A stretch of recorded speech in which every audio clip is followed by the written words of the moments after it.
All right.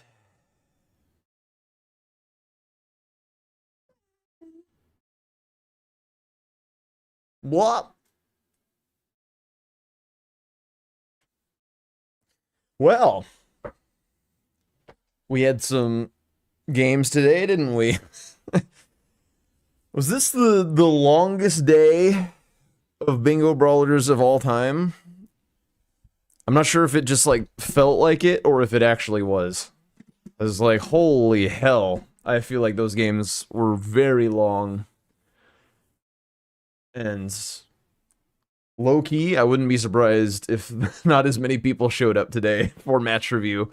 Because that was a lot of bingo. That was a lot, a lot, a lot. Yeah, I won't use the word frustrating to talk about the Gustaf Swed series at all. Like the base game was certainly very interesting. The the DLC I did kind of like dissociate a little bit, I think. um yeah, anyway, we'll get into it. We'll get into it. I did make notes, so I have places to skip to, thank God. Um Fortunately, game 2 of match 1 of the day was kind of a non-game, so we get to more or less skip that one to make the time go by a little faster, but oh boy, do we have a lot to talk about otherwise. A lot to talk about. All right, all right. Straight on into it we go. With our nifty advantage bar. Yo, what up, drink time? Okay. Aggie versus Raidens. Almost certainly the best match of the day. So we got to start off nice and strong. Hang on, I got the stream unmuted. Okay, so one thing I was kind of curious about is, oh, I need my pen, is if Dan started crackpots. I made a note that he was like hovering it and looked like he loaded in with it. I don't know, it didn't really become relevant, I don't think. There's definitely no crackpot square on the board, but like I didn't see a time when he like, oh shit, I really wish I had spawned in with like stone sword keys or something. But hypothetically, and something I think people should maybe think about a little more often, is if there's some like nice upgrade squares, like moon or abductor virgins and stuff, and you're just like very unlikely to go old Altus tunnel, and this shit's on the board, maybe we consider starting with bewitching branches. Just like potentially take that square away earlier. It could be really interesting. Yes, that is the most important news of the day by Bill. The Unsbox Secret Right Scroll maintains its 100% win rate. Hell yeah. That square being associated with me right now is like just like the best free advertising a boy could ask for. Oh my goodness. What are we doing? Why are we so interested in being up here? Why are we so interested in the uppies? Okay, so first question is, does Raidens actually load in with the crackpots? When does the game start? He's still hovering it. Don't chew the chair. Still hovering it. Yep, looks like he loads in with crackpots. Oopsie daisies. No chewing of the chair, baby. Seem to be good at memeing myself. Just like say things off the cuff, and I'm funny as fuck. So something's bound to stick in every now and then. Stop chewing the chair, Phoebe. I will put you down. You know, this is a privilege being up here. Yo, what up, Q Up? How's it going? All right, so indeed, Raidens does. Don't chew the headphones either, girl. Raidens does indeed start with the crackpots. Oopsie daisies. Could start with the ruin or whatever. I kind of like his choice of starting with the vulgar militia saw, by the way. I think this is a somewhat underrated item in the base game. Like, you could go and get impaling thrust on it if you really felt so inclined. And then like some bleed. The jumping heavies are pretty good. Just like a fine weapon. The gargoyle greatsword, like, yeah, it's mid. It's just kind of mid. But, you know, greatsword moveset, obviously very nice. But anyway, So we've got an early split as they exit the gate. Raidens kind of eyes up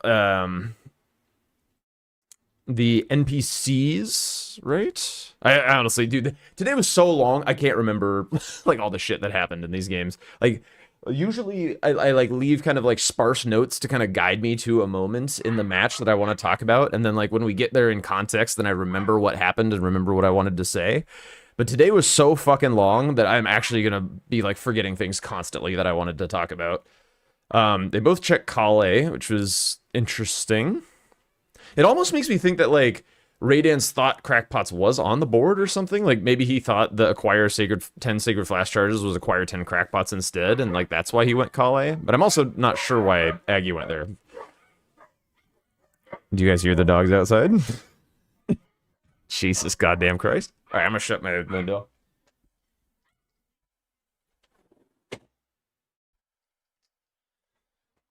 Which means it's gonna get hot in here, which means I'm gonna get sweaty. Okay, so Raiden sets up the caves.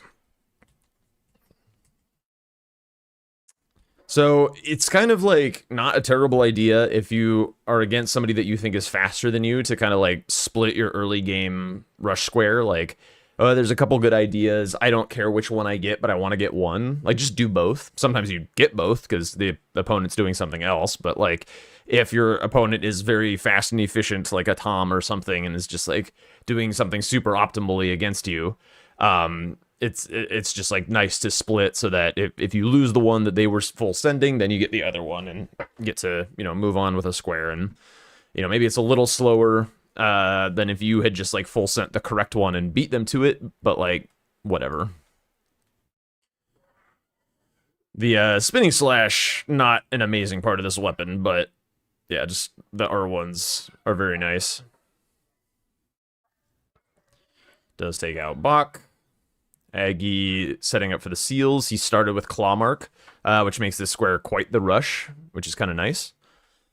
Not like a whole lot to comment on here, but one of the main reasons to go do friendly NPCs is this guy right here and what he can drop for you. And in this game, Raidens does get paid off by getting the Dragon Hunter Katana, which is a very, very nice get for him.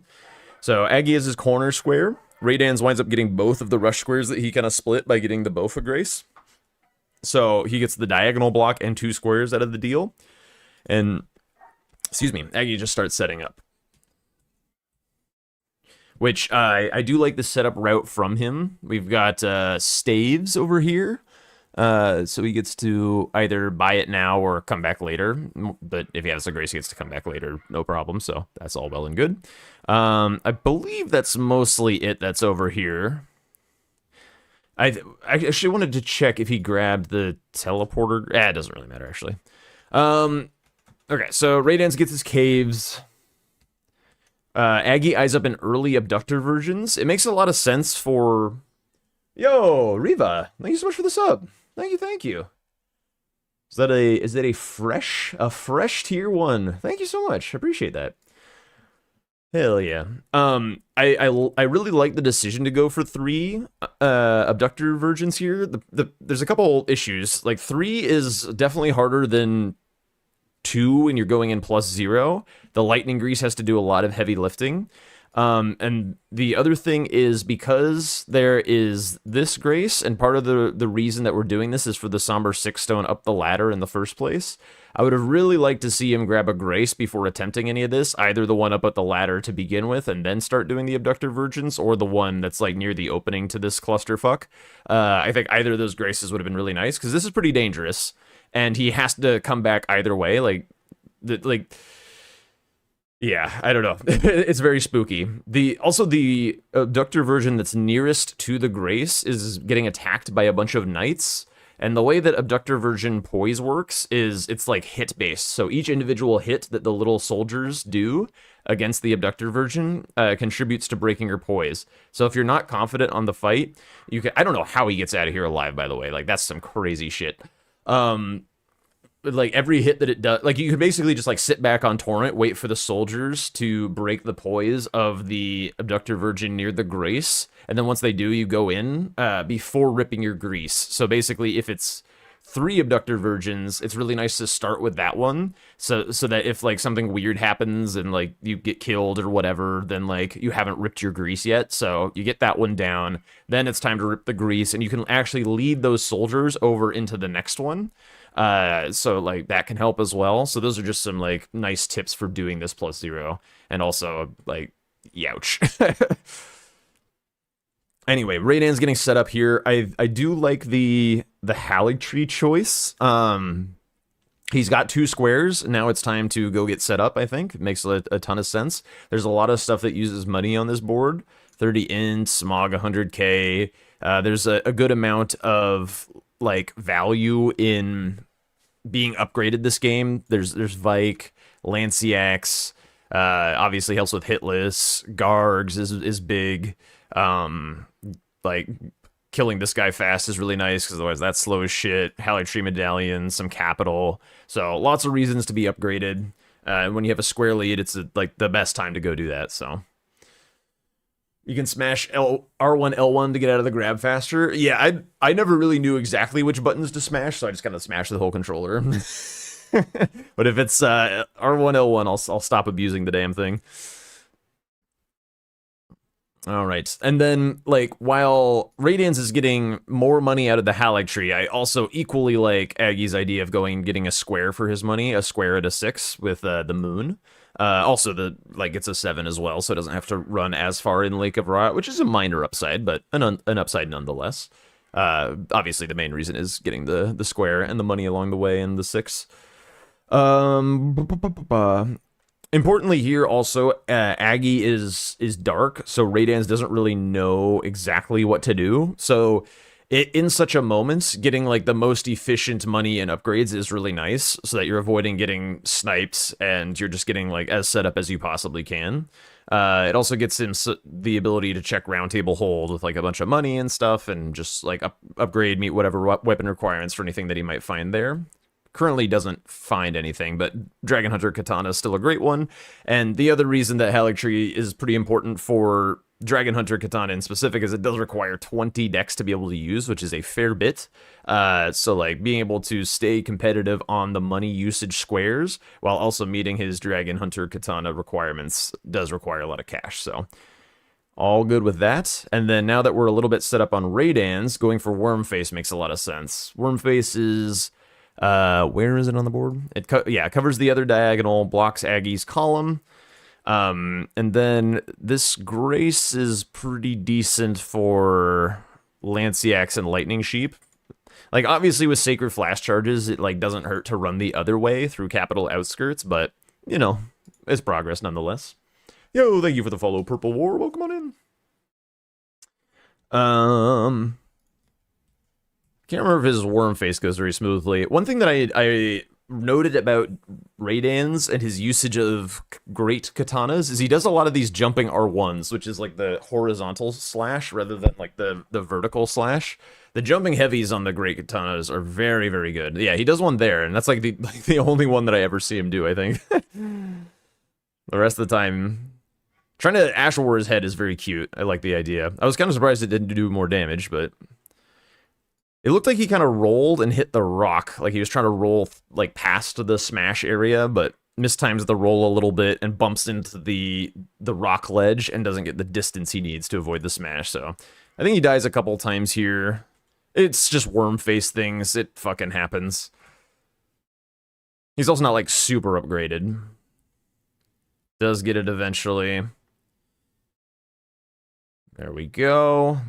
All right, so this is a great spot for Raidens, by the way. We've got both diagonals covered in an active row and, like, a good set of money. And, like, to be honest, this row sits here for a really long time. I'll mention it when it becomes a bit more relevant, but I really wanted Raidens to eye up Lanciax this game. Like, he's been blessed with the Dragon Hunter Katana, and there's, like, an extra square for his troubles up there. Like, being able to just, like, take these away is really, really cool. I advocate a lot for when players find weapons that mean something on the board, like either like if you found Death Poker or Health and Steeple, like going and taking that 30 intelligence away as quickly as possible is like really smart, because at any moment your opponent could find like something that makes them want to do it as well. So like using your information as quickly as you can and turning it into advantage makes a ton of sense to me. And like, while it's very, very unlikely that Aggie is going to like check Yura for a katana and find Dragon Hunter katana, you can just do this at some point anyway, regardless of weapon. So like doing it a little earlier than is sane would be like a really nice way for Raidens to secure himself a relatively free square, and especially because there's a double up square up there. So I would have liked to see him eye that up a lot sooner. The Sacred Blade Gargoyle Greatsword performed surprisingly well for Aggie this game. Yeah, I agree. I was also surprised. I'm glad he went for the holy infusion on it and kind of doubled down by getting like the faith tier and stuff like that.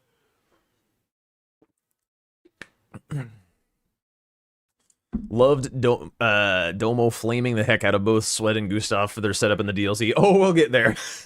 We'll get there. I actually think I'm going to prepare a segment for Tuesday about how to do damage in bingo or something, like actually breaking down what all this shit means, like stats, infusions, talismans, tiers, like skidoo, buffs, all this kind of stuff. Like where do we like actually, like, we all have opinions like as commentators and as players about like what is a good idea for damage and stuff, but I want to like actually figure out like where we hit the diminishing returns on damage and where we like need to be in order to like actually meaningfully speed up fights. Because like there's definitely points, especially in the DLC, where you're doing like a ton of damage and getting an extra like 20% like saves you like a second or two in a fight. Whereas if you're like really low damage in the DLC and you do like, and then you like juice up and do a ton more damage, you're all of a sudden saving like a minute or something, and like that shit pays off quick. But like I want to find that diminishing return amount and like where we should stop like obsessing about damage, but also like what we need to do in order to reach that point. So that's something I want to kind of prepare for this week off of bingo. Yo, Joey Bolcut, the man himself. Thank you so much for the follow.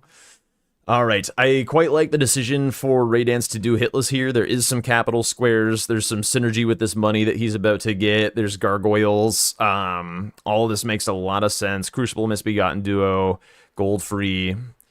Just a really, really powerful thing to do right now. And he's not currently under any threat from Aggie. This, like, the money here, like, gets him the 30 int, which he can block out the, like, the row 3 with. The Crucible Knight gets him the block on the row 5. So, like, this play blocks off anything that Aggie might do, and it also sets up Raidens for a bit of a row 2, which is pretty dangerous. Like, Aggie's working a little bit towards stabs and such, but, like, this, because Abductor Virgins and Altus Plateau Hero's Grave, like, kind of flows into one another, it's, like, quite good. It's quite good, this line. So keeping that alive for himself is quite a big deal.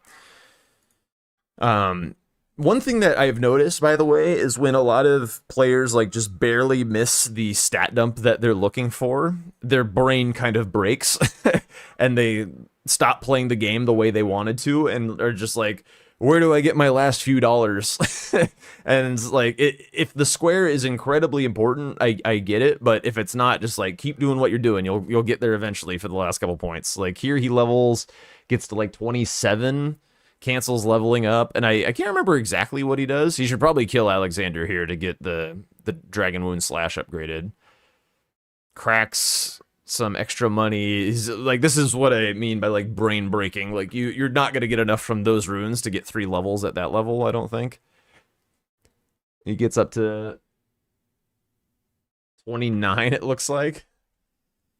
It's like, you can go mountaintops here if you want, or just, like, the right thing to do is just to get another square. Like, just kill something else and you'll be fine. Oh, right, the advantage bar. Fuck. The advantage bar, the advantage bar.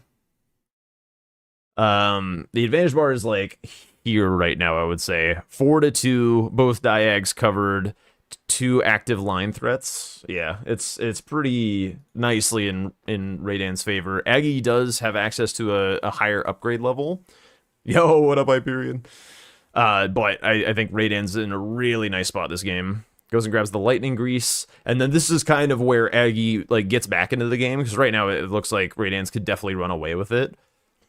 But Raidens is eyeing up continuing to push this row 2, which does make a lot of sense. I really like the idea. The problem is, I kind of think he should have run from the worm face grace through the teleporter to get the grace by like the thing. And I get like getting this money in order to get the ints, because it is like you don't want to go and die and lose your money or somehow to the abductor version, so it is kind of spooky. Can't forget my own gimmick. Dude, I forget shit all the time. It's literally a thing. Hello Aladdin. Hello Jacko. How's it going, guys? Hi Sky. Honestly, if I'm Aggie here, by the way, when we miss this this stagger that prevents him from teleporting, I would quit out. Like, it makes the fight so much chiller just to like have him staggered there.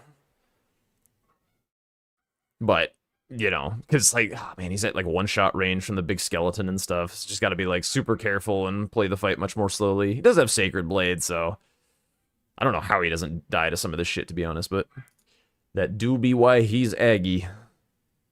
All right. So Raiden's popping his money, gets his 30 int just in time, seeing the row 3 come alive. And now it's a race for the abductors.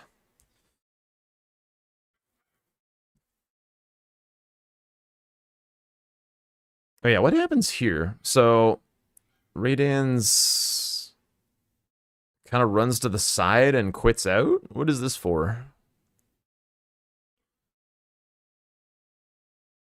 I don't quite understand. Yeah, it was a really nice usage of Sacred Blade this game. Very, very nice. From the dogs? Maybe. If you kind of like stick to the far right side, you don't really aggro dogs anyway.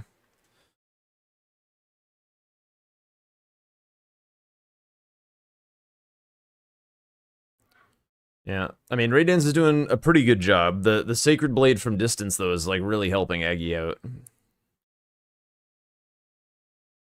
Really helping him keep out the pressure. Yeah, just kind of a tough fight from Raidens. The higher weapon level from Aggie and his Sacred Blade is putting in a lot of work. Pretty impressive, to be honest. Dom is always pushing Mog instead, but players consistently level first. I mean, in this case, it made sense, I think. Like, until the row 3 shows itself, it does make a bit more sense to Mog. Like, Mog is a better square for, like, unless you can use those stats, it makes more sense. Raiden's never used the weapon skill. It doesn't do a lot of damage. It does hit quicker, so, like, maybe with the grease, that was the way. But, like, when you're just kind of, yeah, when you're just kind of like doing normal damage, the R1 chain is gonna be more damage. Gets sniped, and then this I really dislike, where he quits out and goes away. Like obviously Crucible Misbegotten Duo is not at risk right now. Like, go get your Somber 6, get the Grace for the Altus Hero's Grave. Like, it's very unlikely that Aggie does the Altus Hero's Grave, like, right now. Just go get the 6, get the Grace, save it for later. You also know that there's, like, a very good chance that Aggie is also going and grabbing that Grace. So, like, really, you're not going to lose any time compared to him on anything else. So, and he does need the 6 on Raiden, so really wish he had stuck around for that. One thing I kind of went off book a little bit here. So one thing that I wanted to note is some stuff about Liurnia this game. So Raidens goes from Scenic Isle. Like, a lot of times when people, okay, so like Liurnia looks kind of like this or whatever, and we start here, Academy's like here. A lot of people, when they try and do stuff in West Liurnia, they like run here rather than do like the little teleporter, get to South Raya and run over here to like improve their map. So whenever people do this in the reviews, I like to look and see if I kind of agree with the way that they chose to do this. And for Raidens, like we're leaving behind imbued keys, we're leaving behind some progress towards staves.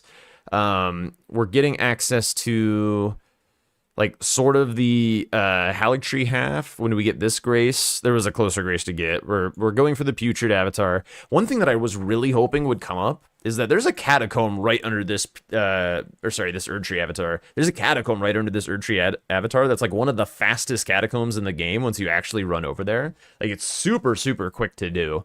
So I was thinking that he would have advantage on catacombs this game, but just never went back. Also Omen Killers. To me, this only makes sense if you're grabbing the Dex tier or getting the necklace. Necklace? Like Raya's necklace? I would say like larval tears as well from the transforming enemy makes some sense. But yeah, I typically like running from Academy and getting Temple Town. It's just like typically very, very valuable. Okay, Aggie prioritizing the Omen Killers compared to the other stuff, but I really like that area of the map, so like getting there I think is really cool. Again, that catacomb, I really think we should have seen that this game, but it's very common for that to slip people's minds because it's it doesn't come up very often in bingo. There's usually more synergy with catacombs than there was on this board. On this board there's like literal nothing. Okay, back to the notes.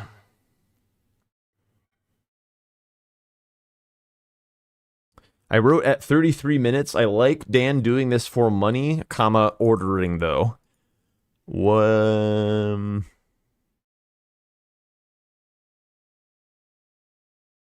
Oh, right. I wrote that because he went and got stones from Celia Tunnel, and rather than, like, go get more money somewhere on the ground or whatever, he's like doing a boss to get the money, but probably should have done the boss before grabbing the stones because, you know, it's a square on the board. So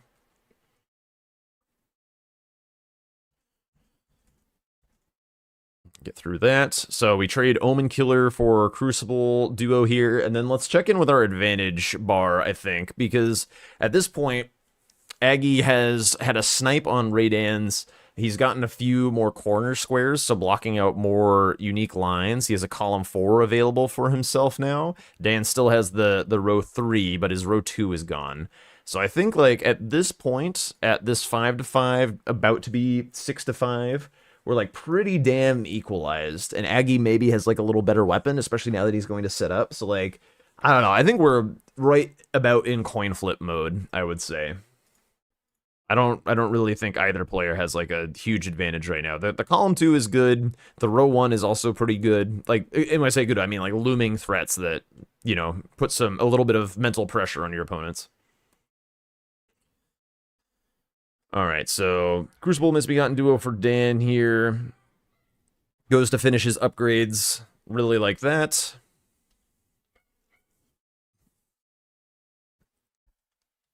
Aggie finishing his upgrades as well. So Aggie is plus 25, Dan I think is plus 22. And then Aggie mogs the Haligtree money, which is big game. Really nice. So now he has a row 4. So I think at this point, at this 6-6, we're sliding into the Aggie range just a little bit, I would say. Really, really nice. And then here's kind of like a really big moment in the game where kind of it starts to feel like Dan starts to take over again. So this row 4, it's not like a super easy line to bingo, but it is relatively fast and needs to be addressed. So we see both players making a run for one of the blocks. And I remember the commentators, yo, Graphic, thank you so much for the raid. Welcome on in. Welcome on in, everyone. We're doing our match review for the games today. How was your stream? What were you up to? So like they were kind of focused on this square, which makes a lot of sense because column 4 is still open and it would block the row 4 as well. However, I think like this being synergy with this, like, because these are kind of the two main threats right now. this row 4 and row 1. I think like having some prio on Lanciax makes a lot of sense. Dying in Deathless Rando, classic. Sorry to hear that.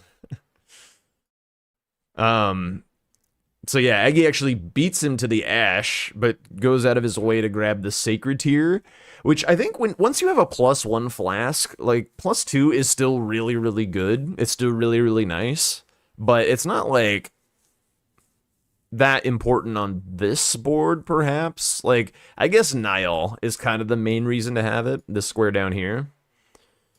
But it's not like mandatory, I would say. It's not like you have like 30 Vigor and Mogs on the board or something. But anyway. We then have a race. Aggie's sheep are less cooperative than Dan's. And Dan gets the square. Nicely done. So big snipe from him. And at this point, Aggie's advantage is gone, and we're just kind of hanging out in the middle again, I would say. So still like a razor-thin game. Still a little bit of the, like, square lead for Dan. Actually, you know what? With that main threat going away, I actually think we're like, actually back in Dan's favor. Not by a ton, but he's got a 1 square advantage. He's the one with the more imminent active threat. Column 4 also being active. Actually, does Aggie have anything left? That might be full majority. Hang on. Oh no, column 2 is still a thing. Column 2 is still a thing. So yeah, maybe we're still kind of hanging out in the middle with column 2.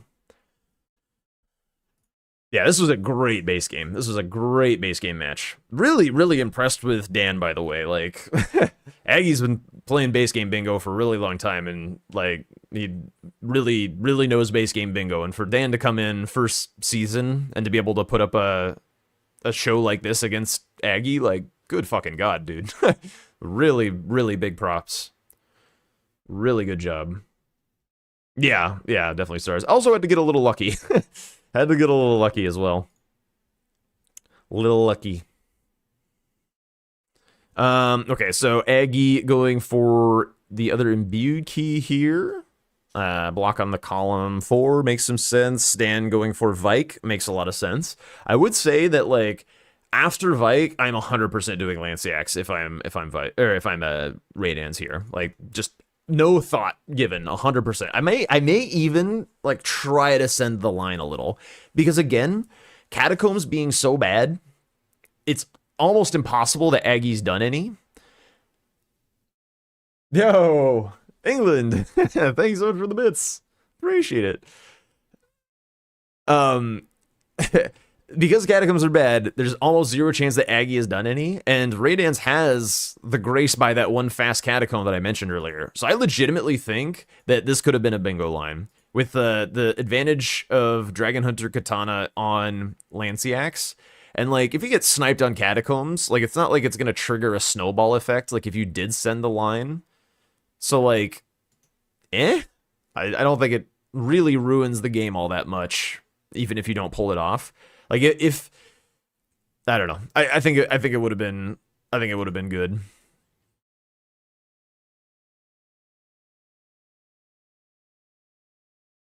But yeah, very nice Vike fight from Raidens. First tries it. He looks really good on a lot of the pretty difficult fights, like the ancient dragons and stuff. Like, he looked really good on Senesax. He looked really good on Vike. It's just like there's a few hiccups somewhere on some of the, like, more normal fights. Like the Crucible Misbegotten duo was funky. He died to something else as well, right? Wormface. But I mean, Wormface is Wormface. Anyway, we won't lean on that too much.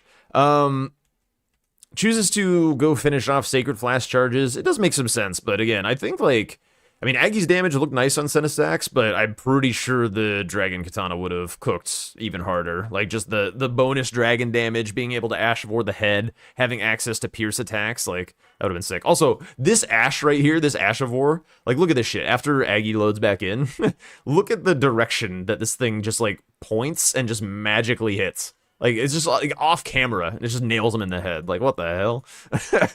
That's some crazy shit. So yeah, Raidens opts for Sacred Flask charges. It's still a nice square, but it does end his line, which is pretty unfortunate, I would say. So like I feel like when Raidens gets the Vike, the advantage bar is like kind of here, like that's big game, and then giving up the Lanciax kind of brings it back down again to like just slightly in his favor because he is going to wind up with a 1 square advantage after the Sacred Flash charges. So ports to Road of Iniquity, gets the charge. And to be honest, a lot of these are like I've been kind of rolling off the cuff a little bit, but basically all of these are notes that I left like at the moment as well, not just with the benefit of hindsight. Um. Okay. So both of them here start to go for a weeping play, which is really, really strong at the moment. Catacombs, avatars, staves, sleeping golem. Like, all of these are really, really nice, fast squares that are still hanging out. So this play is really, really decent.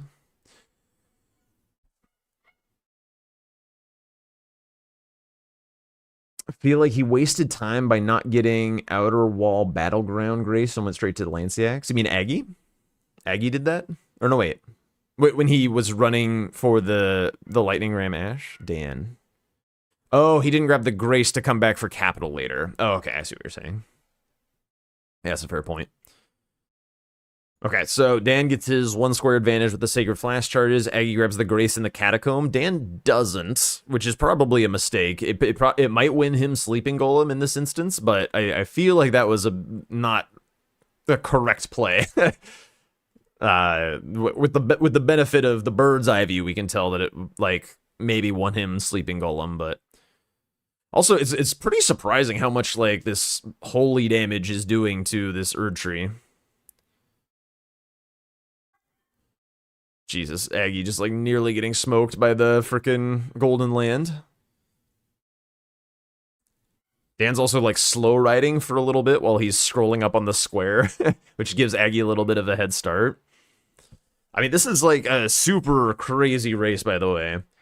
It kind of comes down to this. So Aggie does some like wacky jump here. It's like he's pretty well in the lead, and then just like sends it off this way for no reason and has to redo it. And Raidens gets the nice jump up. Only has to do the 1 ladder. Normally I kill this dude because he will just like shank you while you're in the teleporter. It's like, I don't know, minus 20 health. Sad. Yo, what up, Zyrek?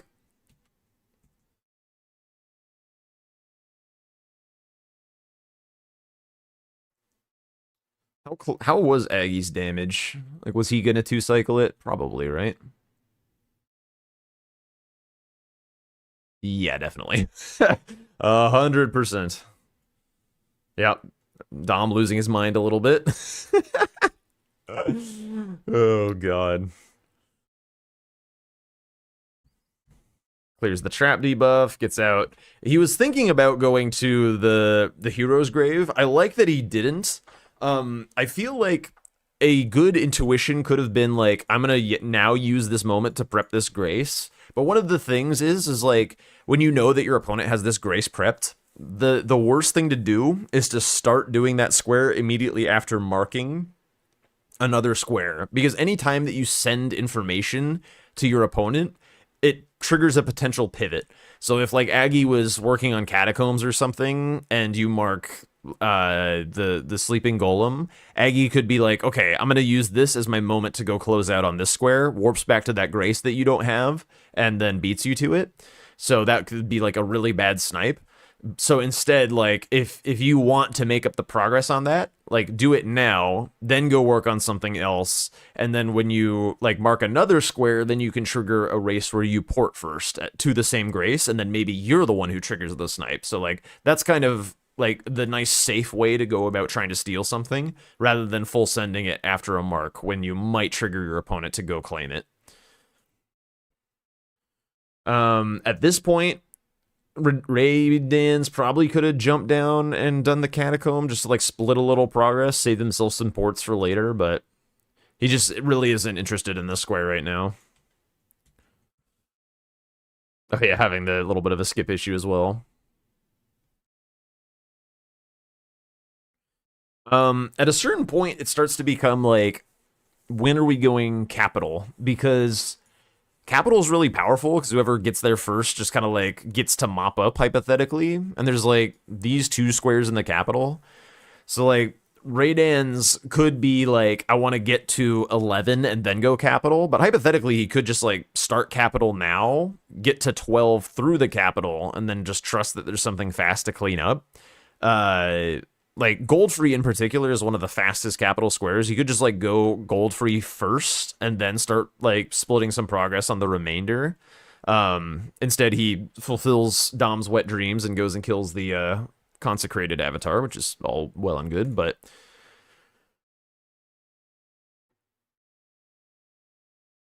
Aggie closing out on his hero's grave. Surprised by how few people do the fist check in round table. I do it sometimes if it's a shitty weapon seed. Most definitely. I wouldn't do it if I had Raidens set up. I might if I had Aggies.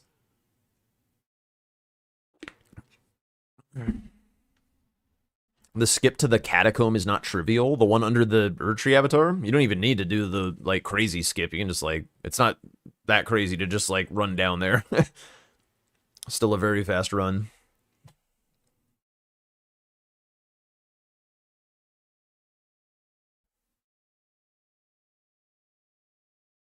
What are we calling Gray an asshole for? I would refrain from doing that if you don't mind.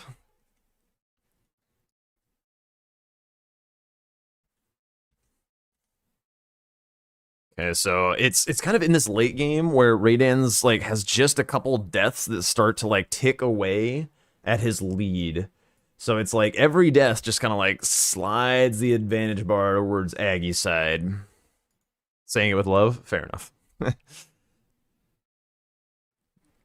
Hard to get tone from text, important to remember.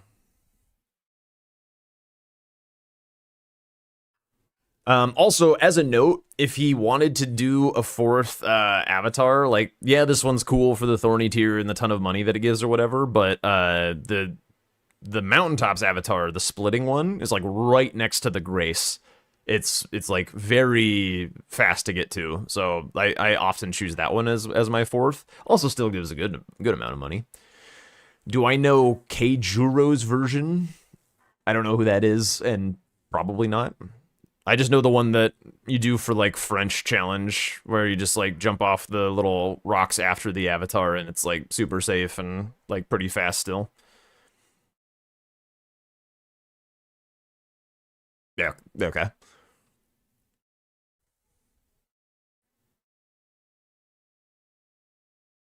Bam. Yeah, this one's also just like pretty tanky. I mean, the splitting one's kind of tanky as well, but like you can also get some double hits, particularly probably with the Ash of War on this thing, the Dragon Wound Slash. Like when it's splitting, there's like a time when like both of its hitboxes overlap. If you time like a nice Ash of War for that moment, you could get some really good damage. So I think here, by the way, for Raidens, this is a pretty potential serious mistake here, going for the Halictree medallion at this point, because there are just those two squares hanging out in the capital, which, as far as the board is concerned, he's ahead on, right? Like, there's no information that Aggie has killed a single Remembrance and Raidens has killed Radon. So, like, I'm pretty sure that capital here is 100% the call for Raidens. And I think going for Halictree medallion, like, it's so hard to put the advantage bar actually in Aggie's favor at this moment. Like, with the benefit of hindsight, yes, this is what loses Raidens the game, I would say. But, like, it's still, like, it's hard to say that Aggie's, like, winning because of this. Like, it really is. Like, if Raidens goes capital here, the advantage bar is, like, over here. Like, this is the important context. Is it, like, here's the advantage bar if Raidens goes capital. Here's the advantage bar with him going Halictree, I would say.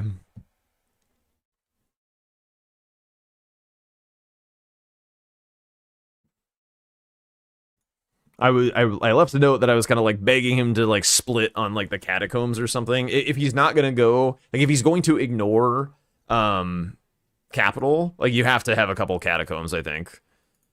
Like if I don't know. If Aggie just like full sends Halictree medallion or something, then you're still ahead on capital and you can just win that way.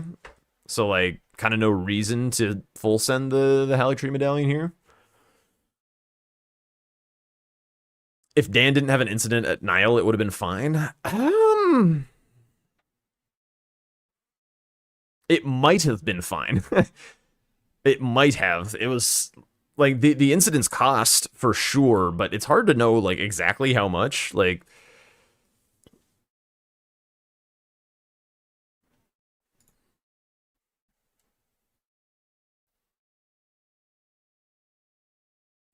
because like look how much time he has to go get capital. Like Aggie's starting the Radon thing. Wait, when does he actually start? So he's starting going for capital at a minute and 30 and change. I'm gonna make a note of that on the screen. Or a minute 30. Hour 1, we'll just call it. At an hour and 1, Aggie starts going for capital. And we'll see how much time like Raidens actually had to go close out on capital if he had chosen. So we go and get the Haligtree Medallion, blah blah blah blah. We go to Nile. Aggie's still working on Radon.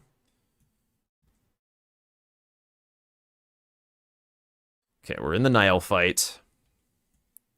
Blah blah blah. It is a pretty late death as well, which always hurts.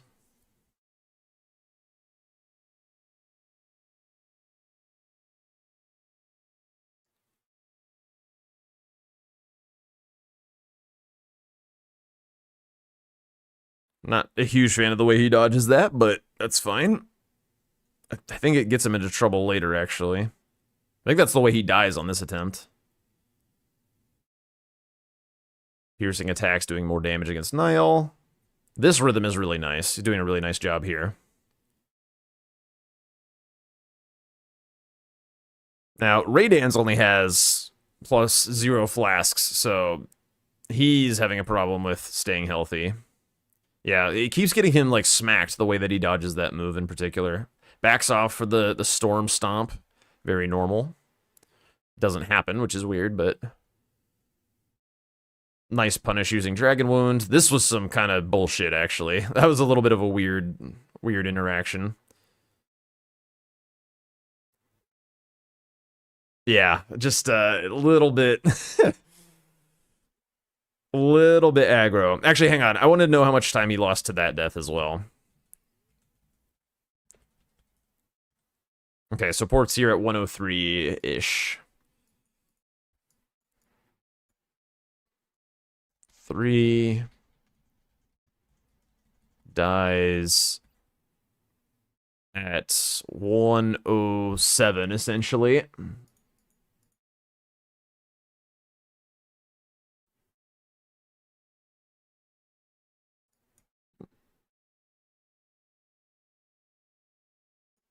So, -4 minutes to the death there.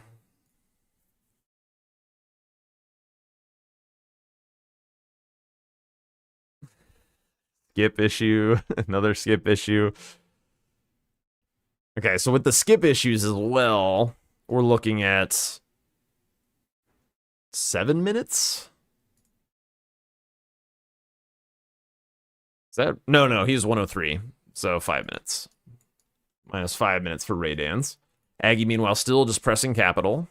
And like, remember, the capital represents the final 2 squares that Dan would need. And by the way, it's not like an unheard of tactic to avoid going for the kind of obvious double up, because like maybe you like it's a long game, you don't know exactly what your opponent's progress, you never know. So like it's very obvious for Dan to go capital here. So like very common tactic to just like not do that expected thing and try and win without the hotspot. Anyway, I think this is the successful attempt, right? Okay, so Aggie's had 10 minutes to get into the capital, and he's now definitely ahead on that.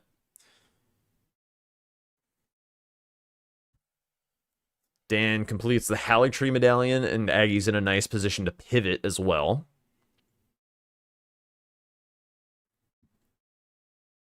Okay, so Aggie spent 11 minutes.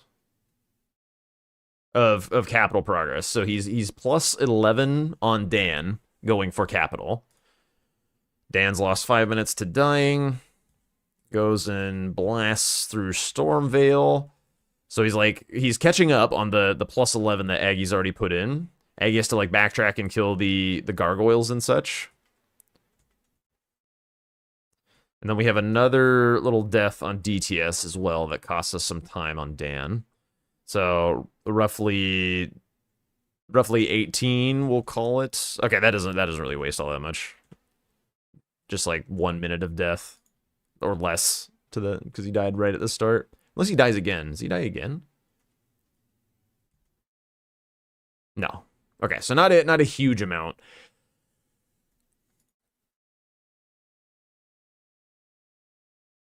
Riza's side tomb is relatively quick for a catacomb. There's definitely faster catacombs than that piece of shit.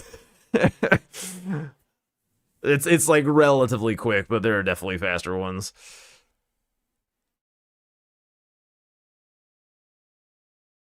It is indeed here.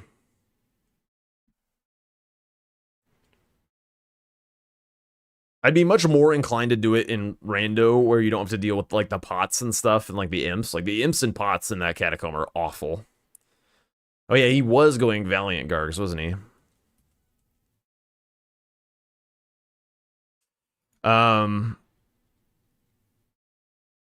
So how much time did he lose to that? Not a whole lot, right? So he warps from here, a minute or 1930, loses 1.5 minutes. How long does it take to catch up to Aggie's grace? So hang on, I'm gonna reset all this. So minus 1.5 minutes. 21:15. How long does it take him to get to Avenue Balcony? Probably not a minute and a half. He doesn't even get there in time. 21. Yeah, so he was not gonna get gold free either way, but he's like a lot closer to the other Garg. Oh wait, the Gargs were claimed. Yeah. So I think it was just the Nile decision. Well, actually, minus 5 minutes. Could he have killed gold free? It's really close. It's really close. If he doesn't die to Nile and full sends gold free, then I think he gets it. But also, like, him marking Nile caused Aggie to pivot. So, like, if Raidens marked Nile earlier, then Aggie pivots earlier and comes back sooner, like probably before doing the Gargs or something. It changes a lot of things. But I still think that for the most part, the decision to go Nile is kind of putting the advantage bar over here. It's still tricky for Aggie to close all this out 100%. It's still not free at all, and he makes really nice decisions in order to get it done. Yeah, there's a few ways. There's a few ways that he wins the game. A few ways, but I think the easiest one was just go get gold free first.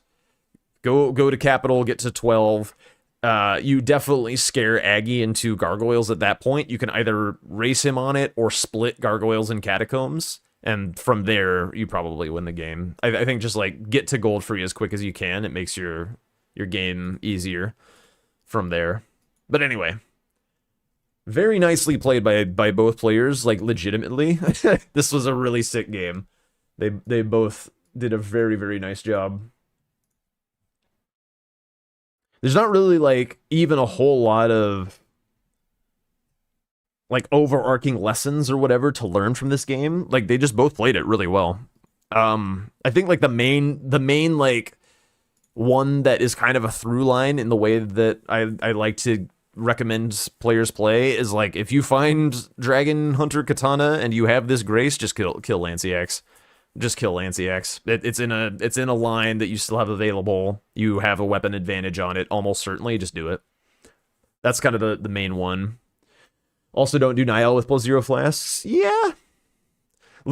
And like he remember he started with the crackpots. If he like if he's not going to start with Stone Sword Keys or a rune, like, I don't know. Maybe people should be running Bewitching Branch if they have Haligtree Medallion on the board. You can probably do it a lot earlier.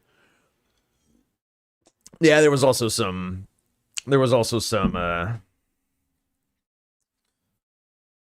yeah, some getting hit by Nile involves, which, you know...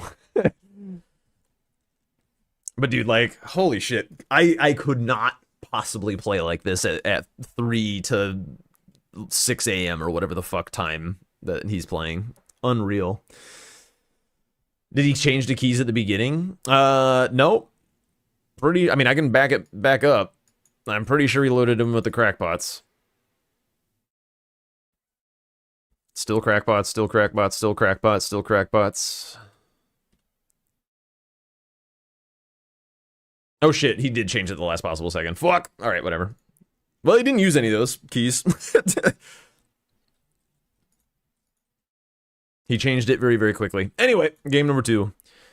So, not a whole lot to say about this game, to be honest. We'll kind of go through this one relatively quickly. There's still a lot to cover, and, yeah, this is just a long-ass day. This is just... If this game had gone very long, this would have been easily the longest game of Bingo Brawlers, or the longest day of Bingo Brawlers that I can recall. These games were, like, crazy long. But yeah, Iron Balls start, like, this is just, like, one of the, like, something bad is going to happen on this board. I can guarantee it. Like, both players have Iron Balls, and there's just, like, 2 of the most broken squares in Bingo, just like right there on a line. Like something bad is going to happen this game. Somebody is going to get fucked. Like I can guarantee you just by looking at this goddamn board. And like the rest of the board is like, there's also just a bunch of other like fucked up squares and like interspersed with just a pile of dog shit. So it's like super powered squares, super powered square,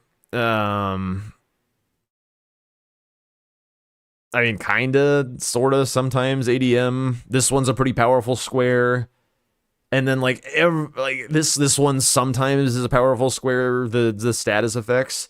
And then, like, every single other square, not you, is fucking dog shit. We'll do a little heart. And not you. And not you either. And not you either. Oh god, so fucking terrible.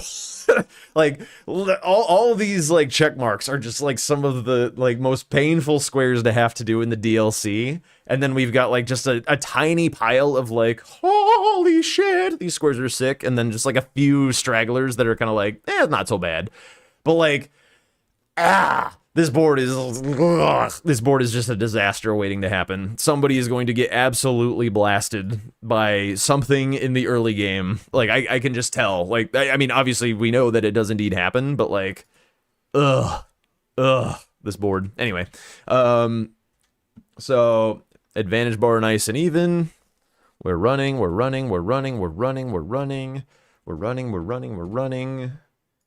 And advantage bar. Call it, ship it, send it. The game has ended. Oh god, dude. Secret Rite is indeed undefeated. All right, capping aside, we'll put the advantage bar like legitimately on cap, no god, for real, 6-7. The advantage bar is like right here. Like this is such a not good board to have this start for Dan. It's really, really tough. Ick. It's somewhat ironically a GG, but it's something has to go wrong. Yeah, hi Phoebe. Yes, hello. Hi. Somebody wanted uppies. Yes, indeed. So, Aggie, by the way, is rushing Drain in, like, a relatively clean way. Like, just grabbing the Grace outside of Reprimand, doing the Bonnie skip rather than the Oh Mother skip. This is a nice line to be able to just, like, grab the Kukri potentially for the Hanging Pot Bell Bearings, grab the Great Axe check for Cracked Ass Weapon. I believe this game it was nothing of value, or maybe he didn't even do it. Actually, that's a pretty good one, but you have balls, so it's a nice option to be able to swap to NPCs that don't get fucked by iron balls. However, this is a bit of an oopsie poopsie. If this were a tight race, this could have lost Aggie the game, like, legitimately. Because if you look at the board, there's actual nothing past Oh Mother. It's hard to know that, like, while you're, like, doing your early run, trying to have clean lines and stuff like that. But literally nada. Nothing back there. Not even at back gate. Like, there's no even reason to kill Gaius. So, Oh Mother, bit of wasted time. I do like, by the way, that Dan goes for this Oh Mother skip via Morth Ruins rather than just doing the full line that Aggie did, because he did fail Tioli skip, so like if it's rushed, like he's gonna lose it. I think, however, and this is like with perfect hindsight, perfect knowledge of like how things might play out and stuff, the fact that this is almost certainly going to be rushed and whatnot, I think that legitimately the way to go for Raidens is, instead of like taking a greedier map line this way through Morth, I think he should have gone to 3-path and been like eyeing up doing this faster, so that like if Aggie gets drained, he's still competitive on Ansbach. I think that would have been his way back into the game to like fix this early catastrophe, because drain like does deviate you a little bit on your run to back section, and if you're prepping 3-path, it means you're closer to Ansbach himself. So I think like still taking as fast of a line as you can towards Church District, and then just like planning on not draining the water, not wasting that time. Even though there is some stuff under the water, you got to get that 100% win rate square. You just got to do it. It's crazy. Anyway, that was actually like not a note that I had made at the time, so that is a little bit cheating on the way that I like to do this. That is a note like right now that I was just thinking about, like how could this game possibly be saved?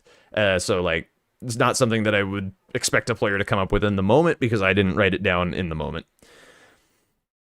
But it could have been cool. I also wrote at minute 8 that Dan's pivot is good. So what did he do at minute 8? He gets to Church District.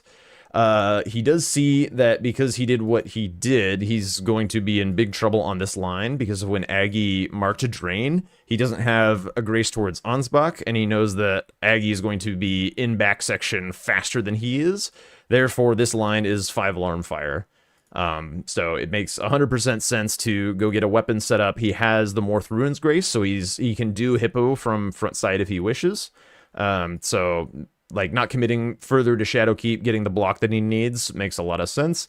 It's a pretty mid Hippo game, to be honest. I feel like in both of the DLC games, Blanks was very high on Hippo. I didn't really see it in either of the games, to be honest. But this one especially. Maybe he wasn't as high on it this game. I don't really remember, but yeah, it's tough to have to do Hippo on this board, I think. It gets upgraded, goes and gets set up for it, runs right at it. Is there some data on bingo games somewhere? Do the squares get saved to a database or anything? Nope, no data whatsoever. It's just tribal knowledge, circumstantial info that we just happen to know. Like, like at some point, people started paying attention to if Ansbach had lost a game, and it had not. So, and then from that point on, people keep paying attention, and it's just like keeps on not being, you know. And it makes a lot of sense to me, because like the way that I see it is the first person in Shadowkeep basically wins the game like a large amount of the time. And like, also, if you get to 3-path such that you can get your infusion, which is a huge source of damage, and kind of like fixes the earlier part of your game as well. Like, it just means that you have a nice, really balanced map before your opponent does. That's what Secret right scroll to Ansbach means. It means I have a balanced map, which means I don't have weaknesses on the map, which means like you're in a very good spot in the DLC. So it's no surprise to me that it has a very high win rate.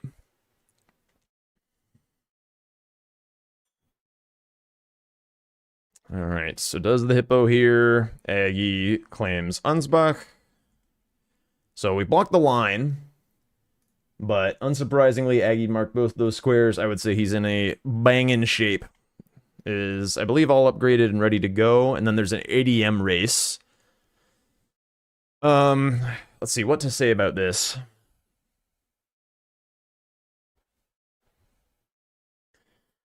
This is interesting that I think Dan dies, right? Like, that's why. I can't remember why he loses this.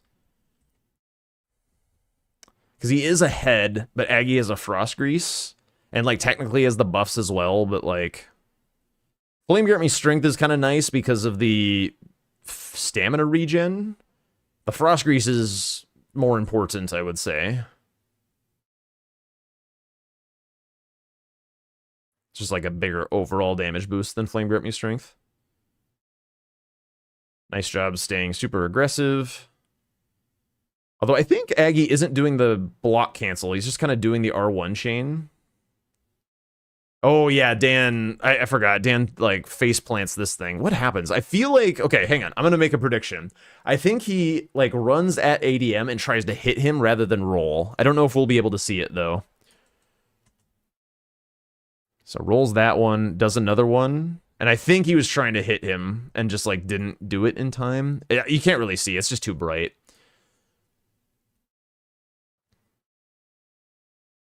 But, like, the funny thing is because the mouth is so big in front of his face, it, like, looks like you're right next to him to bop him. But, like, the character's model is actually, like, further back behind. Actually, I should be drawing rather than gesturing, huh? So, like, when ADM is standing there being a little dragon turkey, he, like, summons the big mouth to do the spit, to do the huaktua. But, like, if Dan comes in and tries to punch him in his big dumb dragon face, pow. Like, this actually doesn't have the hitbox. Like, this is not where it's at.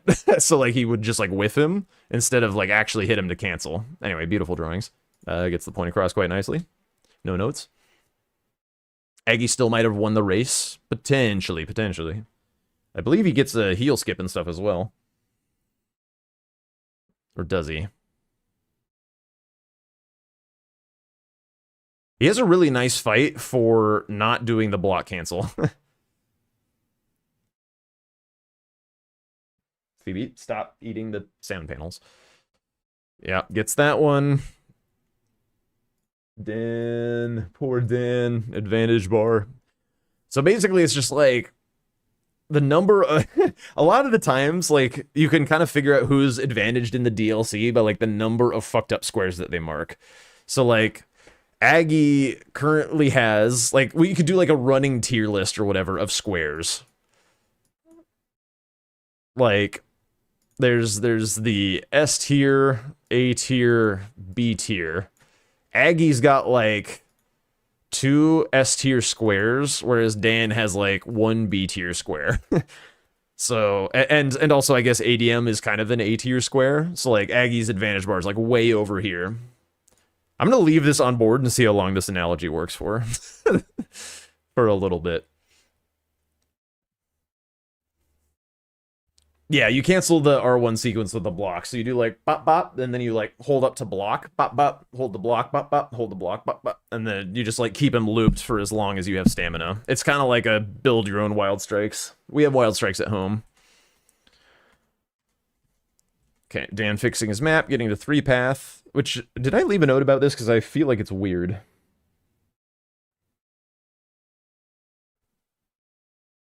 Oh, Dan also, like... Well, I guess that doesn't really matter.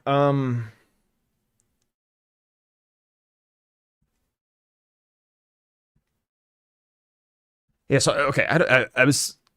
what was he eyeing up here? He goes to... Bellerot... for... is he eyeing up the column at this point? Is he, like, trying to do Horned Warriors? He's got to get all the way out to Ancient Rao first. It's kind of a long way ahead to prep that. Like, Dancing Lions there, sure. Iris is, like, row 1, maybe? I don't know. I don't see the Bellerot idea. I would love it if they weren't using iron balls and the Savage Lion's Claw was actually like really important, like getting his infusion. But I don't really see the idea at that point. He said in the postgame he wanted column 3. Yeah, but like you wouldn't run to Bellerot for column 3 right now. You've got more things to do. And it's probably like while he's doing some running that he's trying to figure out like how he can possibly win this game. So getting up to Loft. Aggie marks transformation. Dan goes for Mog, setting up Horn Sense. Yeah, I mean, this is a nice, like, play-to-win idea from Dan, I think, like, which kind of tempers the advantage bar just a little bit. Getting Memory of Grace, like, Memory of Grace is a very powerful square. That's, like, an A-tier square. So we could, like, put this up here. It's progress towards Consort as well, which, like, is center square, part of his line that he cares about, all that kind of stuff. So, like, it is a good play for him. As one of the Mesmer fights that happen. Nothing really to say there. Getting prepped on... Oh, yeah, finishes the Mog. Heads towards Ancient Route. Okay, so he is just doing the column 3. Okay. Yeah, so he's getting towards the other Horned Warriors and then is trying to get towards, like, Death Knight and stuff, trusting that Secret Senesax is going to save him. And the fact that he might have a better Senesax fight than Aggie because Raiden's Senesax is very good. But yeah, the transformation does introduce a little bit of an issue into that. Also, Aggie doing like absolute Giga Chad play and going for the statuses on Jory, which is crazy. So that's another B tier square and A tier square for Aggie. The analogy's working. So now he's up to 6-2 with a bunch of very powerful squares having been completed. I didn't put transformation on there because that's not a very powerful square. Getting prepped on perfume bottles and then the Death Knight race. Okay, so this is basically where we're going to stop watching. Like once this Death Knight race completes, we'll like take a look at the fights and see what happens. And then from here on out, Dan is pretty much like giga fucked. So we won't really bother with the rest of the game. We'll move on to the Swed versus Gustaf matches. Aggie has to sit and level. Meanwhile, Raidens just gets to run.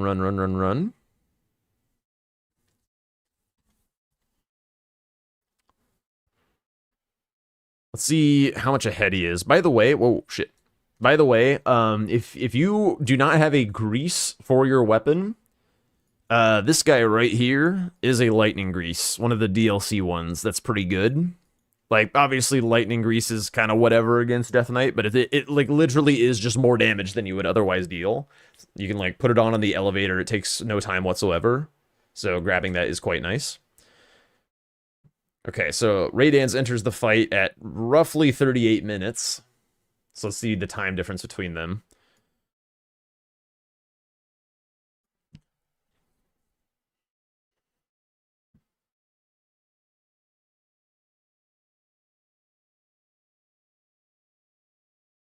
Pretty nice fight so far. Aggie's buffing. Does get him into the fight a little bit slower, but that does mean he'll have better damage. He's got a Rock Grease as well. Doesn't choose to use it. Chooses to do Frost, and Aggie enters 30 seconds later. So Aggie has to make up 30 seconds of time. Dan's already at half health on his Death Knight. How the hell does he lose this race, by the way?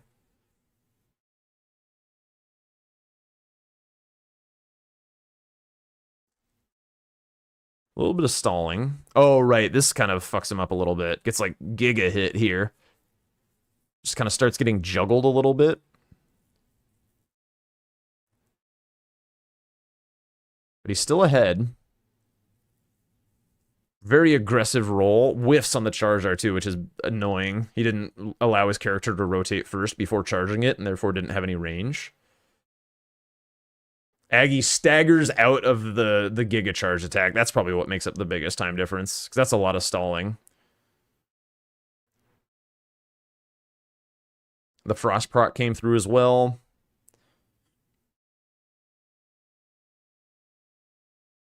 Really close. Really close.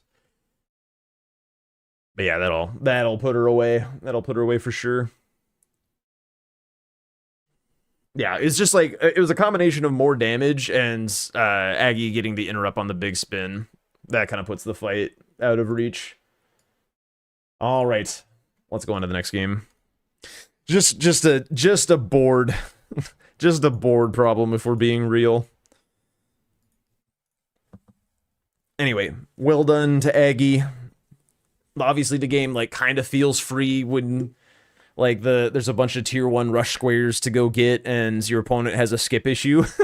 But, you know, obviously like he didn't, so he just like played really solid, got everything he needed to. Foot on the throat, ran away with the game. All right, now for this. Okay. This matchup is kind of bananas. I'm gonna have to channel my Domo for game 2 in particular, because Domo is like losing his fucking mind about how bad the builds are, and like I feel all of that in my bones. And so I'm also going to have to be like, these builds are bad, these builds are bad. This is not a indictment of the players. Like we're not flaming players. Like this is not that's just not what it is. But like, holy shit, these builds are bad. What the hell is Gustaf playing? His little like orc monster or whatever? I have no idea. I think it's supposed to be like, is it supposed to be him but a like orc or something? Because it's got like the head and the beard or something. Although it's kind of a big beard. Oh, he meant the sausage. Yeah, the German schnitzel game or whatever. The thing with Queeline was questionable. I'll be honest, I was fading in game 2. Like, I was like hanging out with the dog, doing whatever. Like, I was like, oh my god, when is this game gonna end? We're just like watching the the world's slowest game of all time with these squares and these builds and stuff. And yeah, I had the audio on, so I heard something about the Queeline thing or whatever. But like, the Queeline thing is a known thing, but it's you know, if you haven't played like 1,000 hours in the DLC, you might not have come up against it. I have to say the builds may have been bad, but hearing about it that much made for a very unpleasant viewing experience. I see your point, Anwar. It was not... But also, like, what else are you supposed to talk about, I think? Like, as commentators, if there is, like, and analysts, if there is a very obvious issue going on, it's hard to move past it because it, like, keeps coming up. Like, every fight that they do, it's like, wow, okay, we're hitting them. The health bar is moving down. But oh my god. And like the solution just like being, you know, one warp away. Yeah.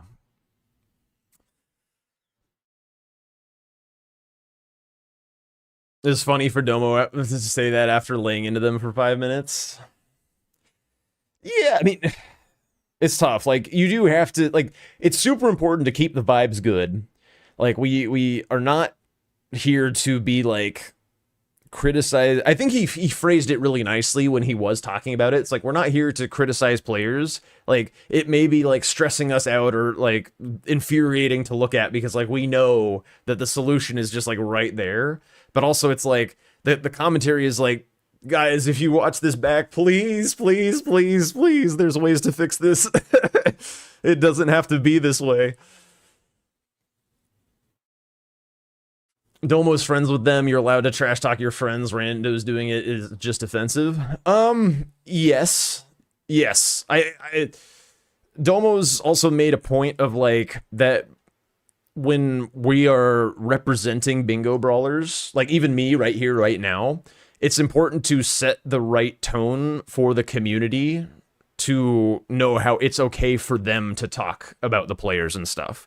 Because it's like we are constantly teetering on the edge of a hostile environment with like the parky bullying and all that kind of shit that like really needs to go away. So like it's up to us who have like a platform about all of this to you know be doing our best, that even though something might bug us personally, or I mean, I guess that's mostly it. If something about the play might bug us personally, that it's about trying to find a way to communicate it. And it's hard in a way that's constructive while being entertaining and not being negative. Yeah, I mean, there are plenty of chatters who do know what they're talking about, Graphic, for sure. There are plenty who do not.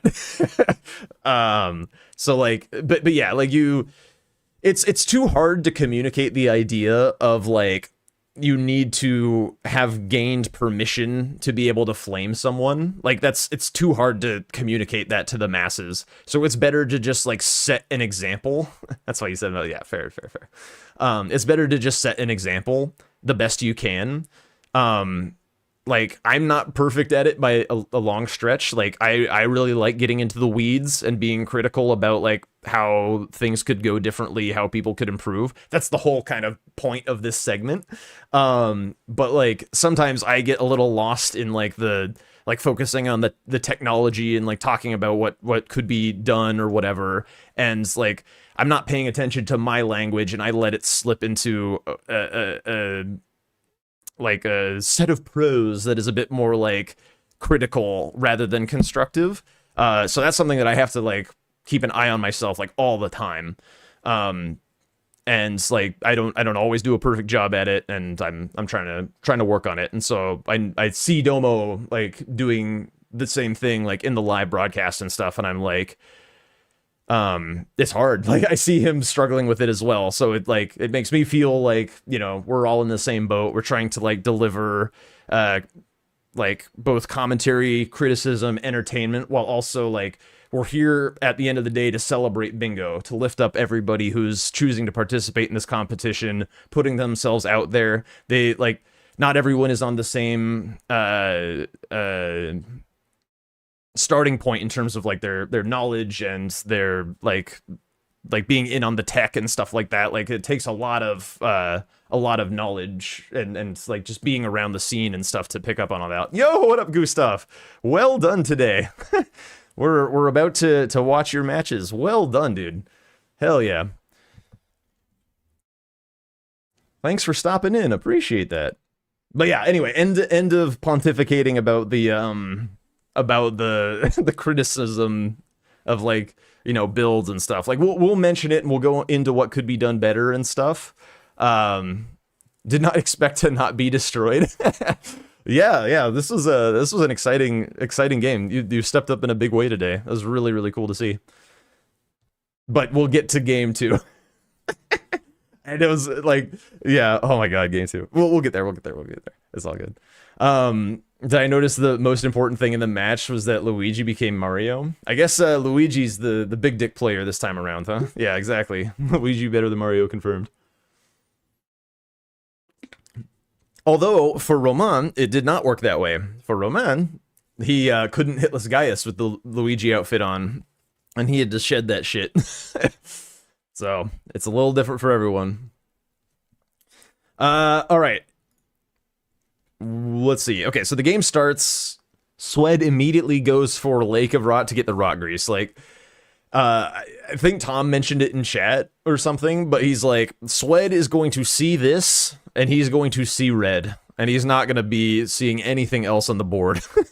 And I think Tom was very right about that. very right. Like Swed is, I was thinking it as well. I'm like, Swed is gonna get a rot grease. He's gonna go plus 12, and he's gonna go for that Crusader, and he's gonna mog that shit. 100%. And he's like so focused on it, by the way, that I don't believe even gets the Scar Seal here. Which, like, it's so fast to get. Or does he? Does he? Is he trying to get out of combat? He grabs the Grace, at least. Okay. He grabs the Grace. I'll take it. You know, I've seen so many people port away from like that Grace when there's like Dragonkin Soldier Boss or Scar Seals on the board, and I'm like over here stamping my feet about it every single time. I'll take grabbing the Grace. I'll take it. It's fine. I'm happy. Queeline cosplay. You can do a little Queeline. I know you're talking to Gustaf, but do a little Queeline for the time being. And Gustaf going for the Scar Seals. I do like this. It's on a diagonal. It gets him the stones. Very, very cool. Presumably started with Stone Sword Keys as well. The Forked Greatsword. Very, very nice for the Zamor fight. Whoops. Takes an arrow there. Didn't notice that. Swed continuing to get set up. Checks round table. Was there anything in here? Crescent Axe. A Magma Whip for a cheap Somber. That's it. Okay. Okay. Gustaf grabs the Grace down here. Potential for painting rewards. I always like it when people grab this Grace. There's usually always something down here. Painting rewards, avatars. Is there anything else? No, but that's still plenty. Still plenty of reason to grab this Grace. Stabs? Yeah. It's not like that much slower or faster than just going from Ailing Village, I would say, but yeah, it's there. All right, I'm actually getting kind of hot in this thing already. I had to close my window because there's a bunch of dogs barking outside, so I have no airflow. All right, Swed full sending the Misbegotten. I also think he forgets to foul foot when he kills it. I think he should have one from the Schiefer run, but with this kind of like power play being on the board, I think it makes a lot of sense for Gustaf to start sending this column here, because like there's not a lot in this column that really interacts with what Swed wants to do, which is like get jacked super fast. Like, yeah, you could maybe blow through some avatars faster. He would have money for incants or whatever. But I really like how Gustaf works with these squares here. Really, really like it. I talk a lot about like when a line has done its job, stop working on it. I see like a few too many times people doing like one too many squares in the line that's like going to get blocked anyway, and like they're kind of doing a slightly less efficient square in the hopes of like pushing an opponent into like an even more inefficient square. But a lot of times it's just better to let them do the kind of crappy square and move on and go set up something else. So I think that happens a couple of times this game, that I really like when Gustaf leaves lines that have like done their job. Okay. Swed has all of his greases. He got the big rune in here as well, which is cool. Does his little setup on the Misbegotten. I'm not sure if like you're supposed to grease when he does. Like if it's a particularly stally Misbegotten, you could like, he's burning a lot of grease time here, but he does get the proc, which is good. Light load, really useful for this fight. The double status is really big as well. It just gets him out of like all the little multi-hit combos and stuff that the Misbegotten can do. It's like a very perfect fight. We don't really need to watch it again. An advantage bar, by the way, the advantage bar. So with Gustaf having a column available that doesn't get blocked by what Swed's doing, I would say like Swed's play is powerful. He's getting center square and kind of a 2-for-1, and he's a little bit more set up on weapons. So it's like, I think it's still just like a little bit in the edge of Gustaf for the time being. Okay, Swed gets his kill, forgets to foot, does get Alabaster. Now, hypothetically, Alabaster should be a pretty big swing. It's significantly better than the Forked Greatsword. However, we don't see him use it like at all, I don't think. I actually think Swed might have missed the foot, because when he was looking in his inventory, I didn't see it. Like, hang on. He gets his money. We look in his inventory. Oh, there is the foot. Yeah, it's right there. He just didn't pop it. Whoopsie daisy. That's kind of a big oopsie, I think. That's a lot of money. That's an extra 20k runes, roughly. 30k even. The foot is 30% on like 90 plus 90 SOK fight. So yeah, roughly 30k runes left on the deck. Pretty big deal. Okay, so now we're going for the memory stones, and this was a little interesting. So we've got two dueling threats here, and this memory stones winds up being super important, and Swed actually starts working on it first. Now, interestingly, he doesn't have money right now to go get the one in round table. I can't remember if he has like one extra rune in his back pocket that would get him to it. He might, but that could be a limiting factor on this. So he's one grace ahead on the memory stones. So we see the race. Swed gets his first. Gustaf gets his first. Swed takes the teleporter. Meanwhile, Gustaf runs South Liurnia to the west. So whenever somebody does this, I like to take a look at what they might be giving up. So Academy represents Renala, represents Imbued Keys, represents a little bit of stabs, I suppose, or staves or whatever. It represents Dragonheart a little bit via Smerag. And I think that's it. Meanwhile, Gustaf gets progress towards avatars and memory stones. Was there anything else down here? No. So the little bit of speed boost from going this way, like I think it's worth it. Like normally I would probably like criticize the choice to run this way as opposed to get Academy set up. But because this square is kind of like make or break for this game, because like Swed's more set up for Crucible Misbegotten Duo and more set up for Melania, I think it makes sense to like go as fast as you possibly can for this, which by the way, this is a little interesting. I don't know if this is faster, by the way, but I swear to God, every time Swed goes to Academy, he like opens his map to know which way to run. I don't know what goes on in his brain that he's like, wait, which way am I going? I think he's like trying to do the like a little calc, if you will, in his mind of which one is actually faster. So he zooms in on Liurnia and he's got his measuring rod out or whatever, and he's like, okay, I can run this far, or I can run this far and then it's off screen a little bit, then this far. Like, I guess, but it's also an extra warp to go through the thing. Like, I don't know. It felt like he was cooking a little bit. And I don't know. He does go for this one, and I don't think it's terribly close. The tower is also slower. Yes, you literally have to do nothing to get to this, or to get inside this tower. So it's a cute idea, I think, but I don't know. It's definitely something worth considering. And I actually think this would have been a faster grace to go for Imbued Keys, maybe, for later.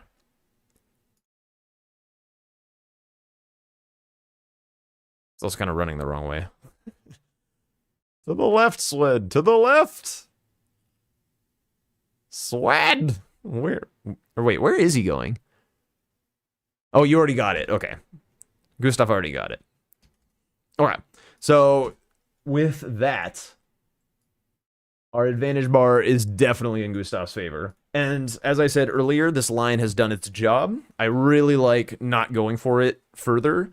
You could argue that like maybe Incance is in play because Swed has $0 at the moment, because of the Mog. Like you know for a fact that he basically has $0. The thing is like there is a lot of money in the Misbegotten Cave, and you don't know that he didn't like doesn't still have it on him. Like hypothetically, he did the Schiefer run, has the foot, pops the foot, uses the money from the Misbegotten Cave to purchase Incance. So like this is a dangerous square to do. He's a little bit ahead on weapon levels, so this is a dangerous square to do. I really like the decision to get out of here and do something else. So what else? Because this diagonal is already covered and the row 3 is covered, we're now pretty interested in continuing to block out center square. So something in the column 3 is nice, and something in the top right diagonal is nice. So in this case, tibias, makes a lot of sense. Gustaf was already running towards Third Church earlier for Garank, for Tibias, potentially for Dragonheart bosses, potentially Avatars, Kaled bosses. So like pretty nice grace to have. Paintings as well.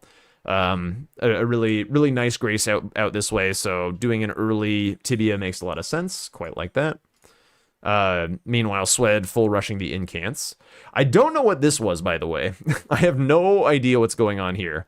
So he has the cash for the incants. I guess he's setting up Tibias? Maybe he's trying to, like, spring a Uno reverse diagonal or something after he gets incants. But this feels very dangerous, by the way. with incants just, like, you know, being a part of this line. Hi, Phoebe. Oh my gosh. This feels very spooky to be taking time off to do this. Needs a grace to send Corrin to Altus. Oh, you're so right. Usually incants doesn't come up very early, and Altus access is already established. That makes a ton of sense. Good shout, Bella Bruce. Thank you, thank you.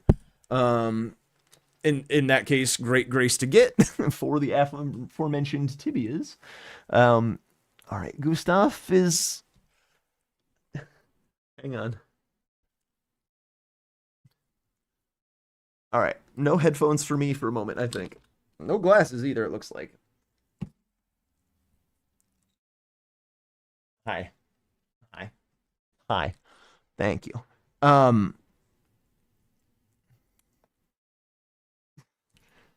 So one thing I am not a huge fan of about, like, so this is the incant kind of combo that Tom does, like grabbing this book and then, like, I think he grabs, like, fuck, I can't remember, like the Turtle Pope or something, and the incant in the tent. But like for me, I just really like doing the North Liurnia run. Basically, let me back up where I have Swed's map.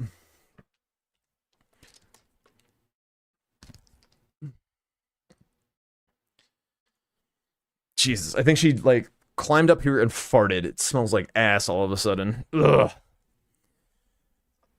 So I really like doing this run here in Liurnia, where you warp to Ruin Labyrinth and then run, like, south to, like, here, and you get the incant in the camp, and you kill the Capital Knight, and his cookbook drops 3. So this whole route is +4 incants, and Corrin in Altus has 10. So this is all of it done in one port, basically. Or one port that you would, like, you still have to do all the Corrin shit, but, like, compared to going down here and getting, like, this book and then going somewhere else, I really like just doing this run. And additionally, while Tibia Mariners is still on the board, going this way, you end, like, right by the Tibia Mariner. So it'd be really nice for his idea of springing this Uno reverse diagonal. Yeah, I like my run. I've seen other people do stuff. I've never felt the need to do anything else. It's just so chill and clean, and it's also just like a very easy run where it just gives you time to think about other things, which is, I think, underrated in bingo. Like, just being able to run in, like, a straight line and think about your next play. A painting, yeah. I don't think there's a reason to kill Loretta, but yeah, there's a painting over there. There's a grace for Miriam, the Tibia Mariner. You could go to, like, a late Ritual Pots, Jarberg, that direction and stuff. Like, the run is very nice, I think. Meanwhile, Gustaf is already plotting to block this counter top right diagonal. Makes a lot of sense. Getting set up on, like, there's just a lot of stuff in Celia, so it's cool that these guys are here.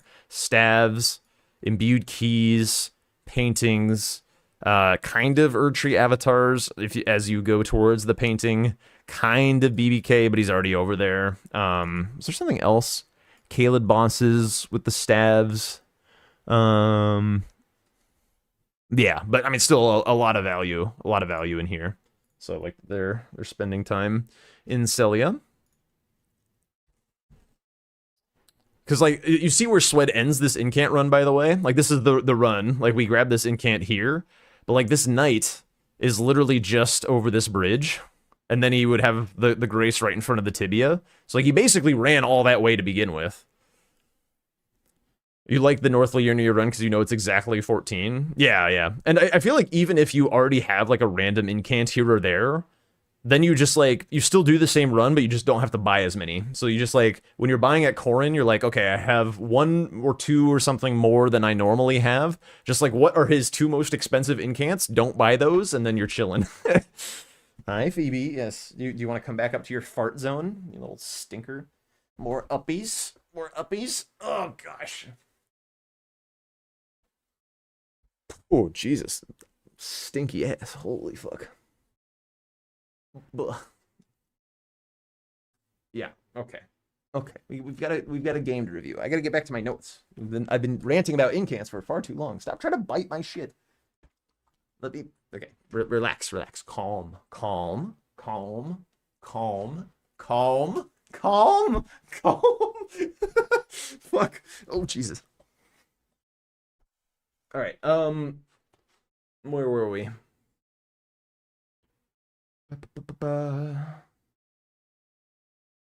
Okay. I was not a huge fan of seeing Celia at this moment for Gustaf. I did leave a note about that. And when I say Celia, in this context, I mean this tunnel. For one, this is a very small vigor bar. And I wrote this, by the way, I'm pretty sure he dies here, but I wrote this definitely before he dies. But like, we do want to be getting our stones and stuff. Grab stones and dip would be better. Yes, I would say so. Unless there's a reason to... Because there is, like, Caleb bosses, but this is, like, 1 of 5. Like, not super urgent at this moment. Okay, I think she needs to go potty. She rang the bell. She's jumping on me. Hang on. We'll let it run. We'll let Gustaf die, but hold that thought. Yeah, I don't see any other good stones to get on the board, so grab the stones and have the Grace get out. I think that would be a nice idea, but I'll be back in just a sec. This doesn't take very long.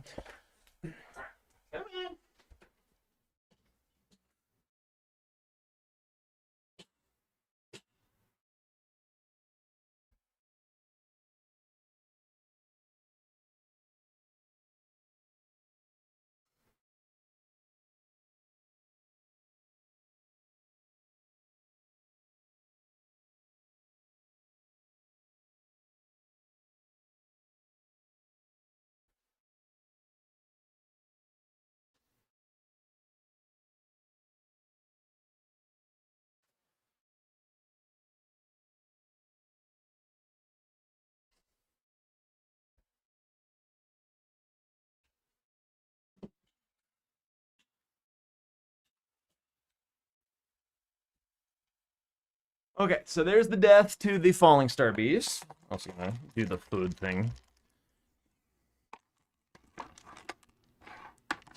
Get a little puzzle feeder. She's a Australian Shepherd, which are very smart dogs, and so they like having puzzles to do to occupy their mind. All right. There you go.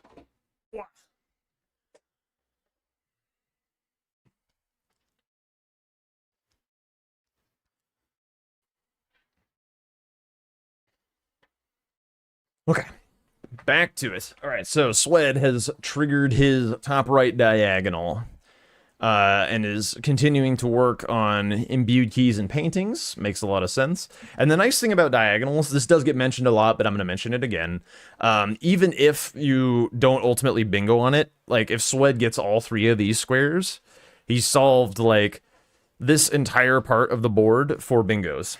So like when you have this much of the diagonal done, like, nothing, no line threats in this area are real threats. So you only have to deal with 2 lines at this point. So that's really, really nice. A really nice feature of going forward diagonals and progressing those lines.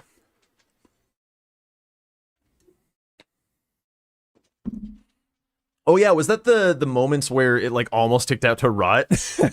I'd forgotten about that. Oh, that was crazy. All right, nice Grace for Swed to have. Progress towards the painting rewards, all that kind of stuff. Okay, going for the keys. Gustaf finishing tibias. We're at the Liurnia one rather than the Altus one. Not really a huge reason to do one or the other, I guess. Maybe a grace to turn on Radon Festival if one had not already been turned on. Okay. Let me go back to the notes, actually. I'm kind of flying blind. Where are we? Minute 31. And then the tibias is a really nice save on the top right diagonal, which is great. And this row is actually pretty icky. I made a note at this point that like staffs are very, very important. And then nobody paid any attention to them for a really long time. But if we kind of look at the board, like either way, look how what like marking stabs does. So marking stabs, this row 1 is awful. For Swed, like Noble is terrible on this board. There's like nothing in Volcano Manor, and he's like he has Alabaster, so he does have a weapon to kill it. So at least like that's not part of the problem. Like Gargs is also not very good. And then if we turn stabs the other direction, if we turn it, if we turn it blue, then this row is pretty tough for Swed as well. Like Renala 4 Spirits is a pretty rough square to get forced into. It's just always slow no matter your damage because you have to wait for all the spirits. Swed does not have Garunk set up and Gustaf does. So that one, like if Gustaf did like both of these, then all of a sudden this line is like pretty yick. 4 NPC bosses is a very slow square. So anyway, I was feeling the 6 stabs because it's also just like really fast, and I was kind of happy to see Gustaf starting to work on it at some point, but then we pivoted a little bit to set up Academy. I'm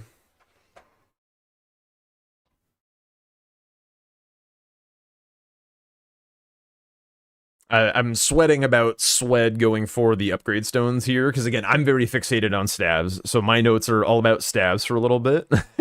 But that didn't turn out to really be a prio for either of these guys. And like as the board played out, I kind of saw why, like because okay, so Swed gets like all the way upgraded here.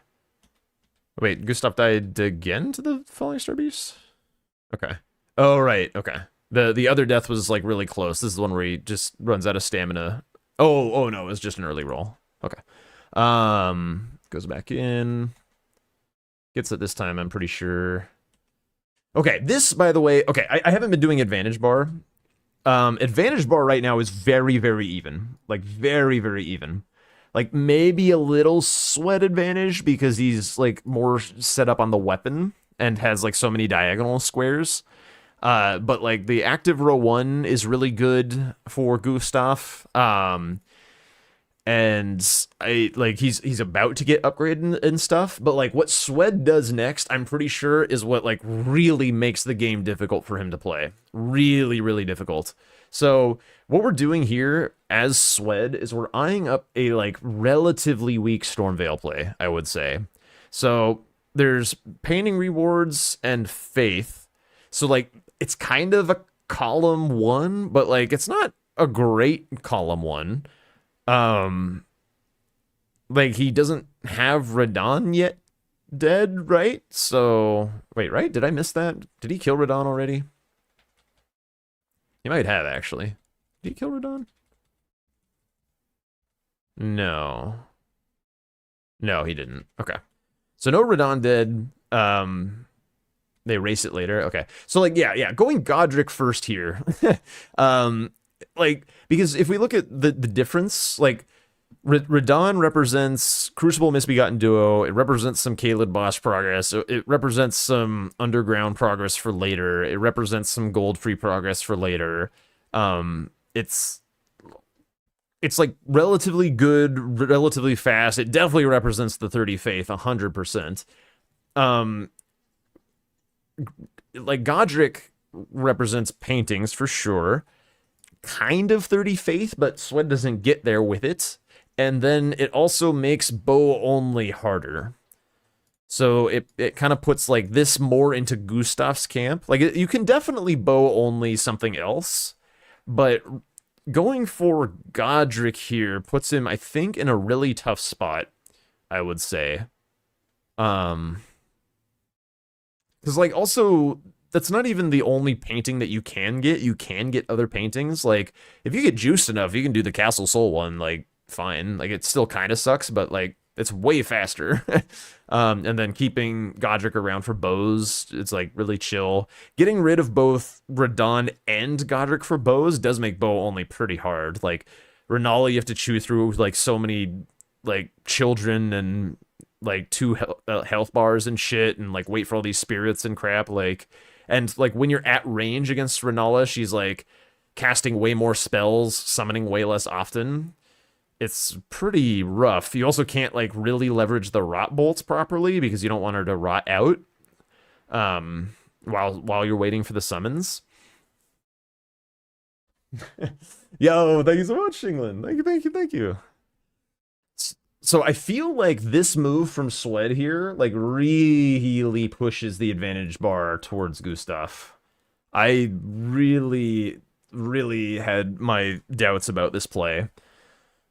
Especially because, like, again, I'm a little, in the past, before I know how the game plays out, I'm still a little hung up on this line here. And, like, Swed not getting whoa. Yo, Anwar. Holy shit, thanks for the 900 bits. I thought I had a 500 bit alert. That's different. Don't I? I don't know if I can remember. I'll have to look into that. Thank you guys. Thank you so much. But yeah. Anyway, we'll move on. I won't linger on it. You're also surprised that Swed never eyed up 30 Melania 30 Faith play at any point. Yeah, I would have not been super surprised to see a Melania around now. Like, if we look at what Melania does versus Godric, like, Melania, get on blue. Melania activates a column 4, keeps Godric alive for bows. Again, Godskin Noble is pretty bad.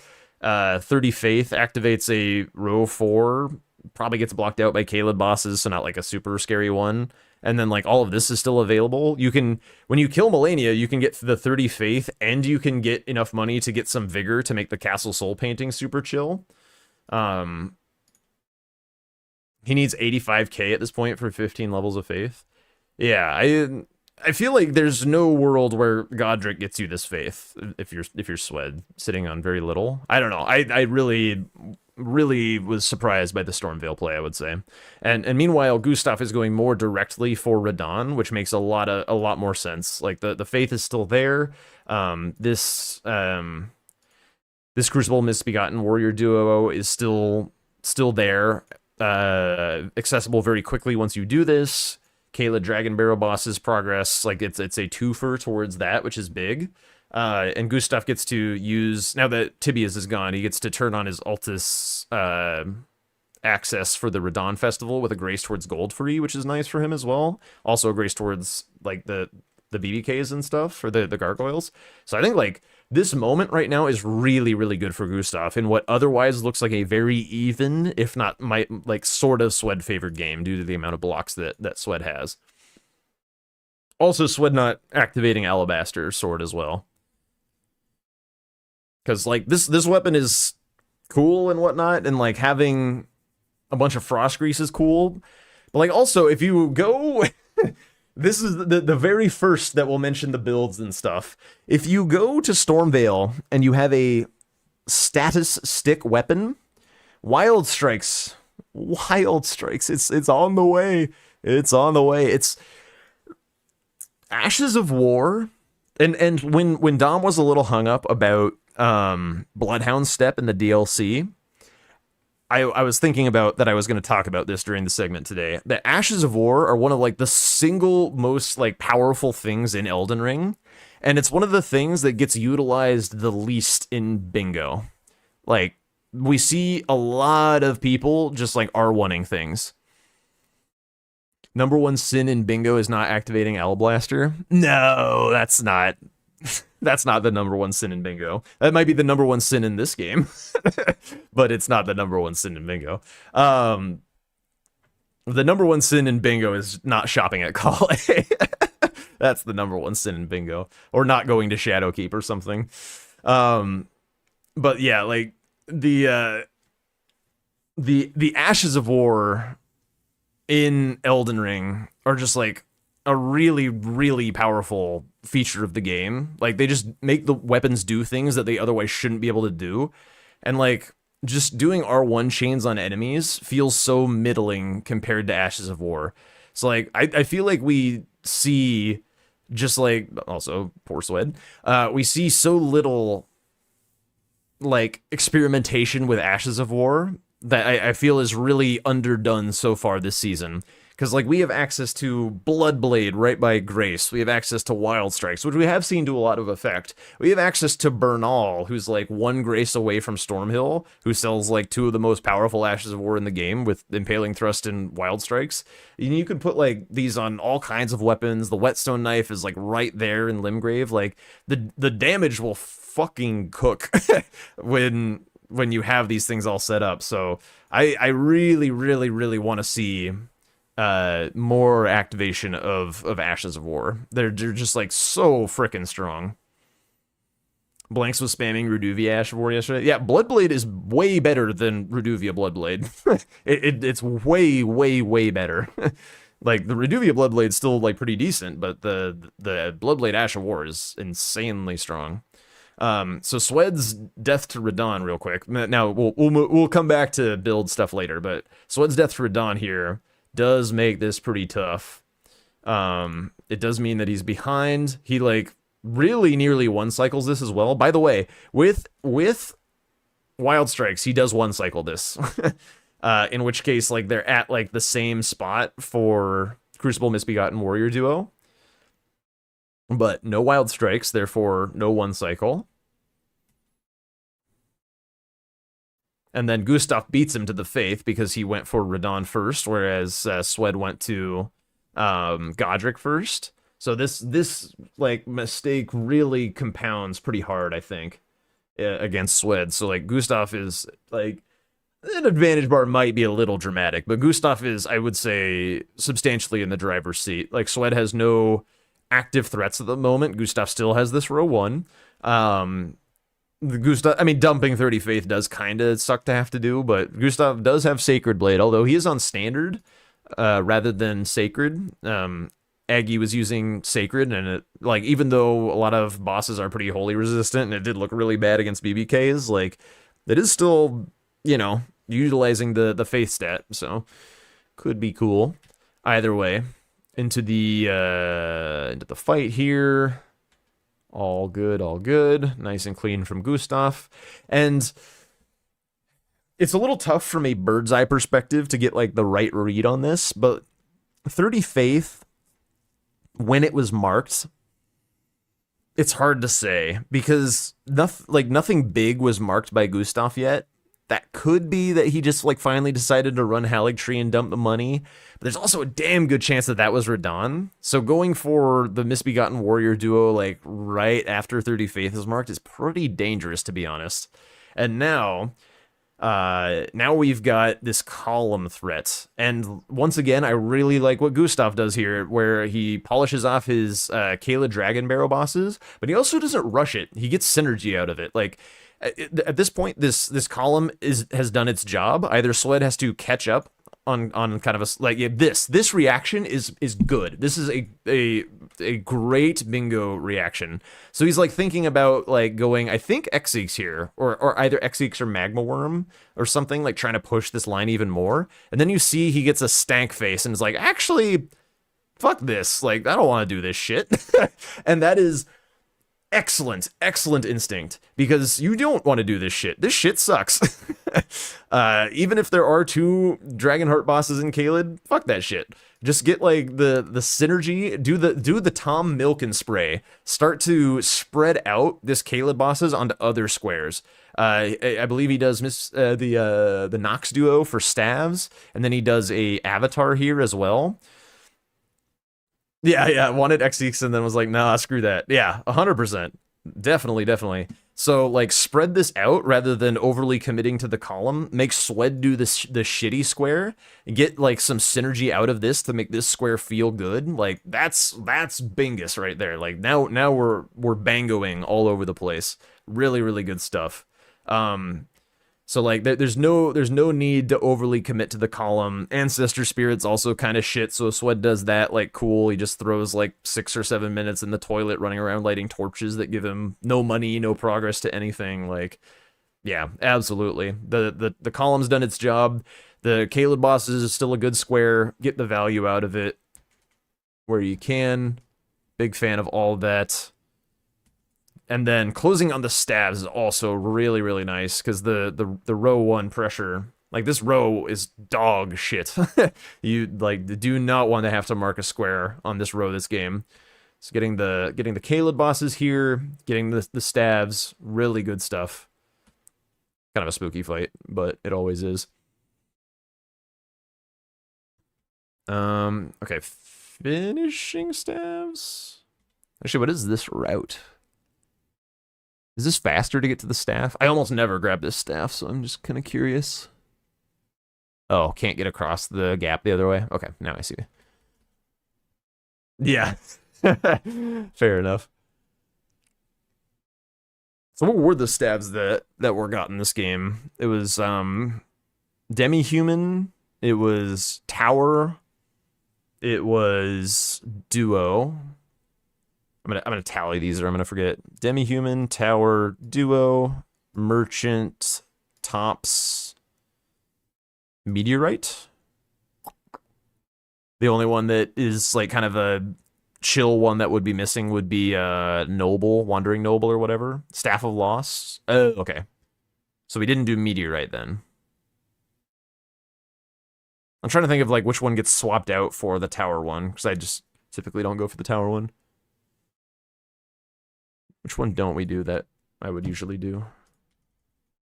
Nah, whatever. Lots of good stabs to get. Rip tops. Oh, meteorite. Yeah. If meteorite wasn't grabbed, that one's a pretty fast one. You're also over there, I think, when pivoting away from Xeeks. All right. Anyway, so now the row 1 is online. We are so chilling right now. I think like holy shit, in such a good spot. All right, back to my notes. I remember being just like very fixated on those stabs. I wrote a note very specifically that Gustaf is doing like a great job at recognizing when a line is done. I know I've said that several times, but like that's probably like the overarching theme of this game. Like recognizing when a line has done its job, pivoting to set up the next thing. Spectacular. Love to see it. Oh yeah, Swed ran past the painting on the way here. Although he did grab a grace, I guess. Yeah, so he grabbed this grace. I missed this when I left this note, but when riding to Third Church, just grab the painting that's on top. He has to come back for it later. It's not a huge deal, but just a little tiny thing. And then the Gustaf starts setting up Academy here, and then pivots. I was in the middle of writing that I liked the idea of Academy here. Do I still agree with myself from the past? Not really. I mean, it's kind of these two things. It like Rennala 4 summons is decent because it does get Gustaf into the capital. I could go either way. I think going through the academy, getting set up for like the quick noble access, getting set up for Rennala 4 summons. You could try it with the bow. Yeah, I think considering noble would be reasonable. The column 4 is pretty bad. It's like not a good threat for Swed, but like of all the squares that are on here, it's like, you know, like this pushes the row 1. Not super necessary. The line has done its job. Bows goes full majority, so I like the idea of doing bows.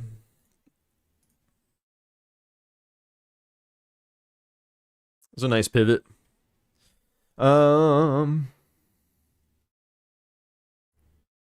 At a minute and 4, or at an hour and 4 minutes, I wrote down that I really want Swed to go capital. What was he doing? So he's doing paintings into tree spirits. And I think, okay, so let's do a quick capital check. Capital, hypothetically kind of capital because he's running out of remembrances to do.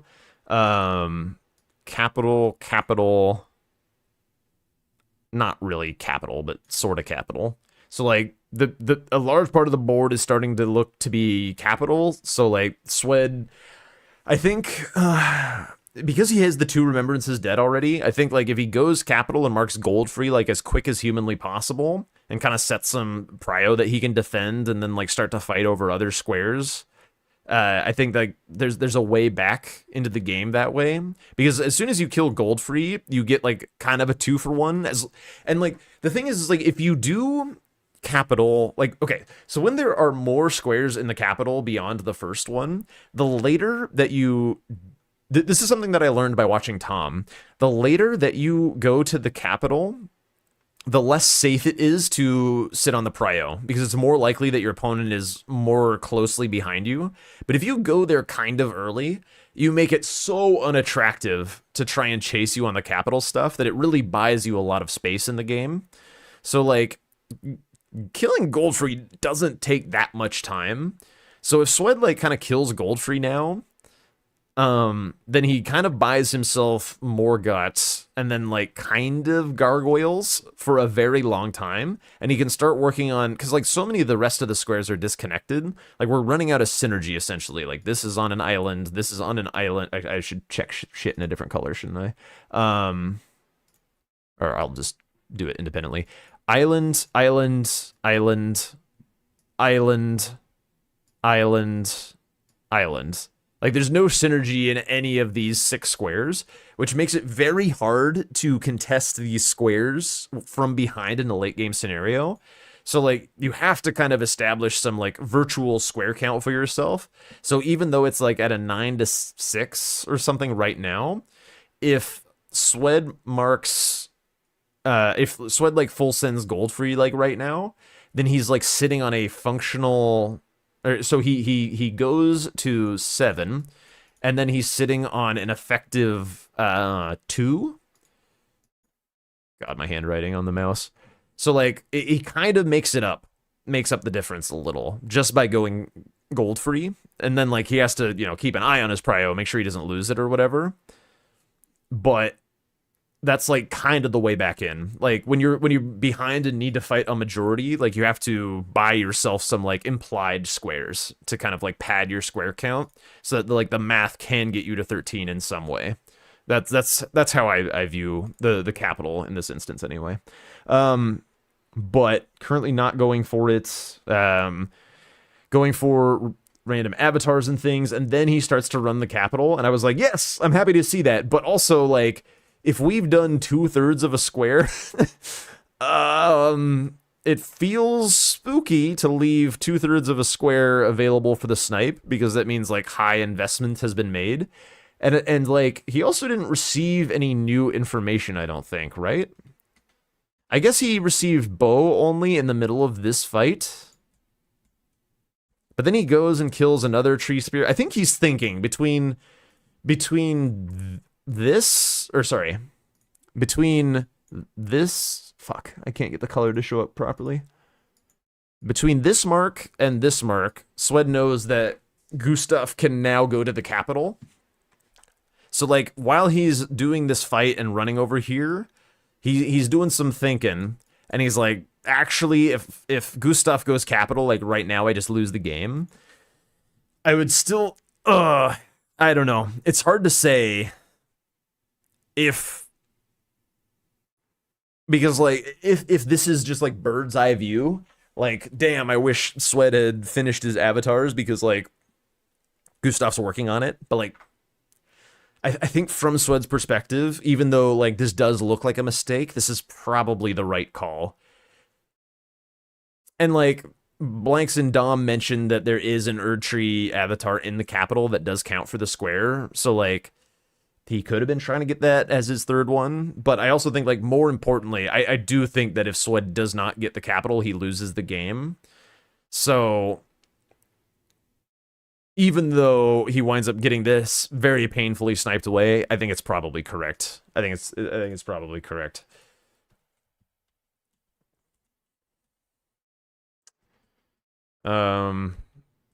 Bit of a, I mean, this skip is crazy. This skip is, like, really annoying. No, full sympathies on this one. This skip is wackadoo. There we go. Whoa. Nails it. Happy. Alright, Sweat is in the capital. And then I was wondering if and when he would pivot. Because Gustaf shows a couple squares without going capital. Gustaf shows Erdtree avatars, and he shows Ancestor Spirit before Swed kills Goldfree, I think? Okay, because Swed goes for the Garg first, and then I think he dies to it or whatever. And then he gets the information that Gustaf is not working on capital by virtue of the Ancestor Spirit mark, and then he pivots, which makes a lot of sense. I do think that this is correct. Skipped. I think this is a smart idea to go do something else, because like Gustaf's kind of telling the tale that he's just not going to try and win with the capital. Like there's only a few capital squares. Like again, it's this, and this, which is a lot of value to be sure, but Gustaf doesn't need any of it to win. So I like the instinct for Swed to pivot and start like getting some progress on the stuff outside. It's just like, this is why late game is just kind of a crapshoot. Like you can do your best to read your opponent and work on vibes and work on information or whatever. But like particularly in the base game where so much stuff is non-linear and you can just like get to any of these squares at any point and stuff, like it's so hard to clean up these kinds of boards or like try and find a way back in, because like Gustaf can do whatever the hell he wants. And when you're in a position where you can do whatever the hell you want, like how, as the defending player, are you supposed to be able to account for that and like make an educated game plan? So whenever people like are criticizing late game decision making, that includes like in review, that includes commentators, that includes chatters, like it's just so, it's so hard to know. Like when there is like, if the square differential is closer, then you can make like more educated guesses and stuff. But the further away it is, the more it's just like, who the fuck knows what anyone's gonna do? Like, like this guy could be in Melania right now. He could be, you know, you could be sending the bingo line for the lulz. Like, you just have no fucking clue what needs to happen or whatever. I don't really have. I have like one more note for this game, I would say.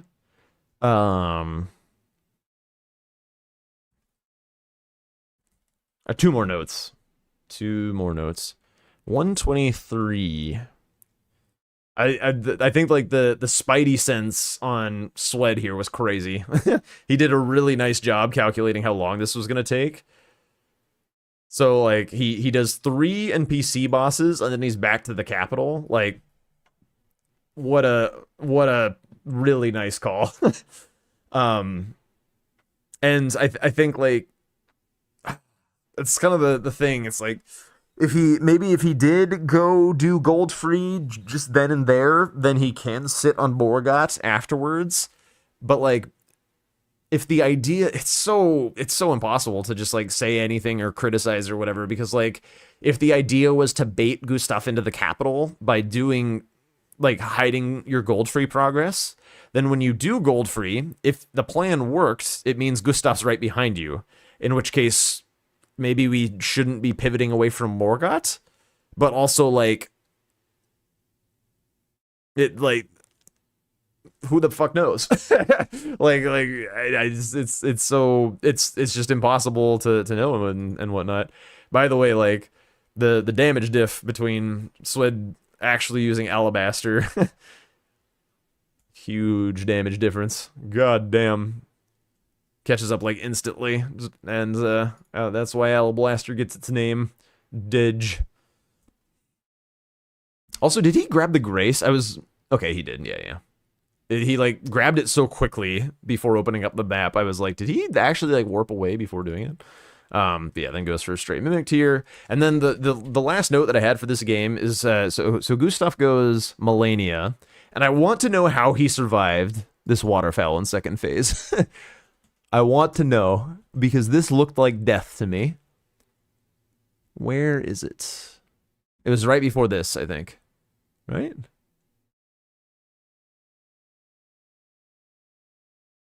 Where was it? Or was it earlier?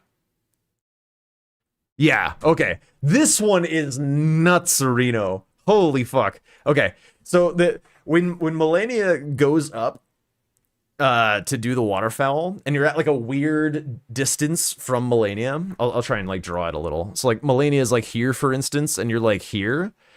Like there's a moment where very often your brain just breaks and you're like, do I run or do I do the circle? And that moment of indecision like kills you every single time. And he has that moment of indecision and it doesn't kill him somehow. So we're gonna slow this the fuck down and see how he lives. I need to know. How do we live this? How do we live this?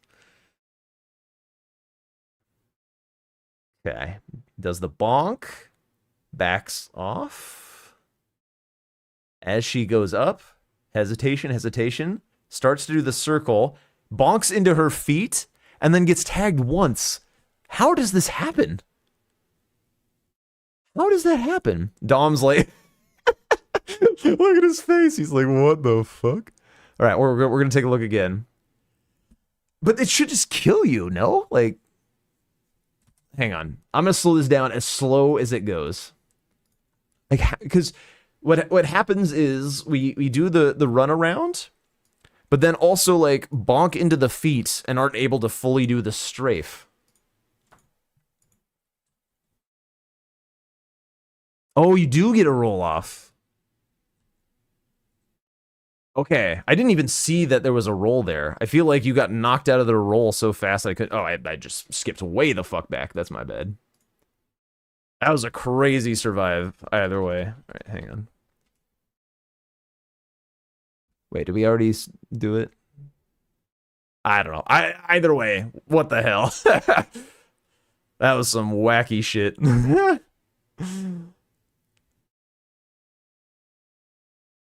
I was wondering if there was like something repeatable about that. I guess like the vibe is like panic roll if you start to run into her foot and like maybe it works. Because I was definitely expecting death there. Because I want to know. I want to be able to do that for myself. But yeah, either way, very nice fight. And takes game one. Huge. God damn. Yeah, I would say overall, the Stormveil play really took the wind out of Swed's sails. He kind of went there for 0 squares. Wound up getting paintings, sure, but also kind of sacks bow only, and then fell behind on the Radon play, which was the actual play he should have done. And from there, Gustaf is big chilling. But until that point, the game is like very, very close. So I think it was really well played from both of these guys until the Stormveil thing. That I think kind of cooked Swed this game. All right, DLC time. DLC time. All right, so this was already a pretty long day of bingo. I don't have great notes for this game because I was kind of fading, but we're gonna do our best.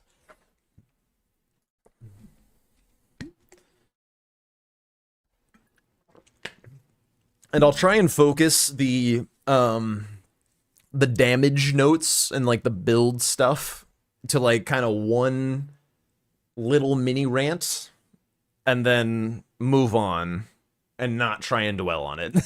I think that'll be the goal. So where's this colleague? Hi, everyone. Oh, God. So yeah, Secret Right Scroll, 100% win rate square. That is the obvious thing we gotta get going on. But this was actually a pretty cool early game. Starting with the claws. Meanwhile, Swed's starting with this piece of feces. So, claws in the DLC are an interesting thing. They are very good at a lot of the remembrances and absolute trash at a lot of the NPCs. However, there's not a lot of NPCs on this board. Like, Moonrathil, not really interested with claws. Dragon hearts are fine. Hippos are fine. Actually, let's just do a count. Claw squares. This works. This works. This works. Queeline dies to claws. That works just fine. Knights. Yes, the running R2s are really good. Hippos is fine. Finger creeper's fine. Avatar. Not really. Not really Avatar. Letterune, you have help.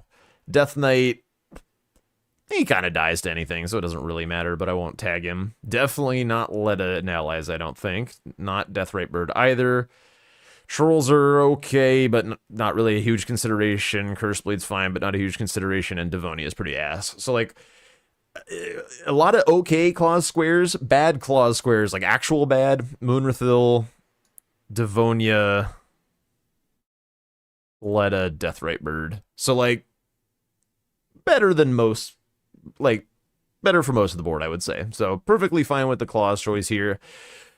The, butchering knife. Holy schmoly. So, Swed will pick the worst great axe in the game over basically any other over basically any other weapon. Like the worst great sword, worst great axe, like just comfort moveset is more important to Swed than like actual performance. So like I get why he chose this thing. But this thing is infusible, so getting an Ash of War would have really helped. Really helps the damage this game. And we'll see that come into play, but like it's definitely better for Moonrathil. The damage is not great, but like it's very safe. Like he'll be able to keep her stagger locked and things like that. It's fine for like things like Death Knight and whatever. Like it's fine. It's mostly an infusion problem. But again, more on that later. So as far as the openers go, I really like the idea of rushing Kindred cookbooks by kind of the traditional rush route. So like doing the gravestone skip, get to like Shadow Altus, and then let me just draw the route real quick. So if Shadow Altus is a little blob and Reprimand's over here, Morth Ruins is over here, and this is the way to base Rao, the route is just to go over here to the forge, grab, run, grab the grace, run, grab there, and you're done. And like the time it takes to get from like here to here and like the deviation of this little triangle here, it's not like that much, so you're still very competitive on Shadowkeep. Yo, Stray, thank you so much. Thank you so much for the 8 months. Holy shit. 8 months. Dude, some of these sub counts are starting to get pretty big. Somewhere in like the next month or so, or maybe it's now, I don't even remember, it's my anniversary for starting streaming. My first anniversary for like first ever stream. So starting to get closer to those year-long subs, which is very cool. Thank you so much. Oh yeah, the advantage bar. Sorry. Back to the middle. Is that the middle? Whatever. Close enough. So I kind of wouldn't have minded seeing a more normal Kindred Cookbooks rush rather than the back section, but the back section's one's fine. It's like it's the back section one feels like it should be better than it is because it's like, oh shit, I made it all the way to back section and stuff, but it's actually kind of a jog from the Grace to the cookbook, and then you got to like warp back and stuff. So it's a little wonky. Like doing the Kindred cookbooks through like the base Rao one, you get like a skidoo, you get some money, and then potentially if there's anything in base Rao, you could finish with a Grace. So I typically like doing that one. It's just like a nice clean route, but either way, Swed meanwhile is just kind of grabbing generic map. Like going 3-path on his way to Shadowkeep means that he's going to be probably ahead on the secret right scroll, which is absolutely massively pog. And then we kind of get like a interesting breakdown of how these early squares play out, and that doesn't happen for another like 4 minutes, so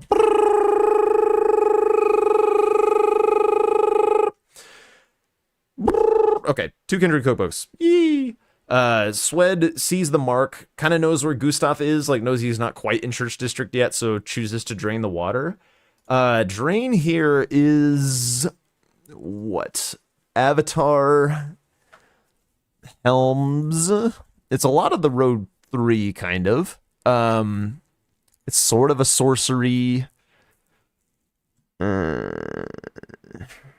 it's not great. I probably wouldn't have done it here. I would have just wanted to get to Ansbach as soon as I possibly could, and have him take me in his old, warm, lovely arms for a nice snuggle.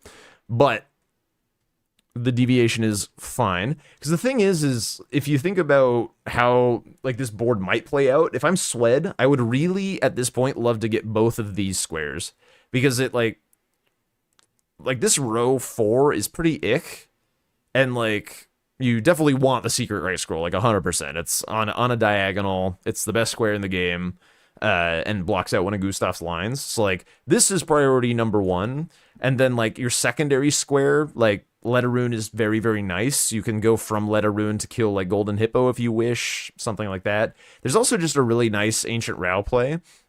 Blanks was pretty interested in going Hippo on this board, and I don't disagree. But, like, for the, like, the back section play is still very nice. There's still a lot of stuff back here. There's still Golden Braid, there's still Finger Creeper, there's still Shadow Tree, Helms.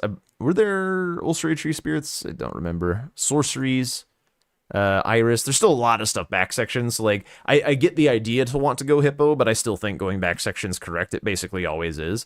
But the idea of why he wanted to go Hippo is very, very valid, because especially the longer that Ashes of War sticks on the board, like, getting the ones, like, for free on the way to Rao is, like, ho value.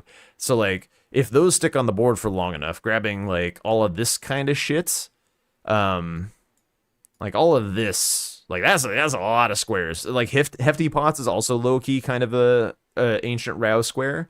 So, like, that's a lot of stuff. So I would be interested in contesting all of that as soon as I possibly could. So Swed drains the water, gets his weapons set up, buys a Wild Strikes weapon. More on that later.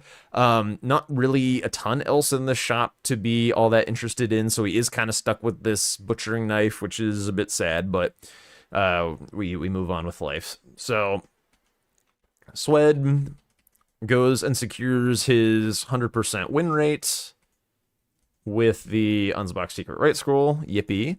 Meanwhile, Gustaf is running for Batgate. Batgate is relatively good. Ancient Rao is better by a relatively wide margin, because Batgate is just kind of this and this. Maybe this, but you're probably not really super interested in killing FSB.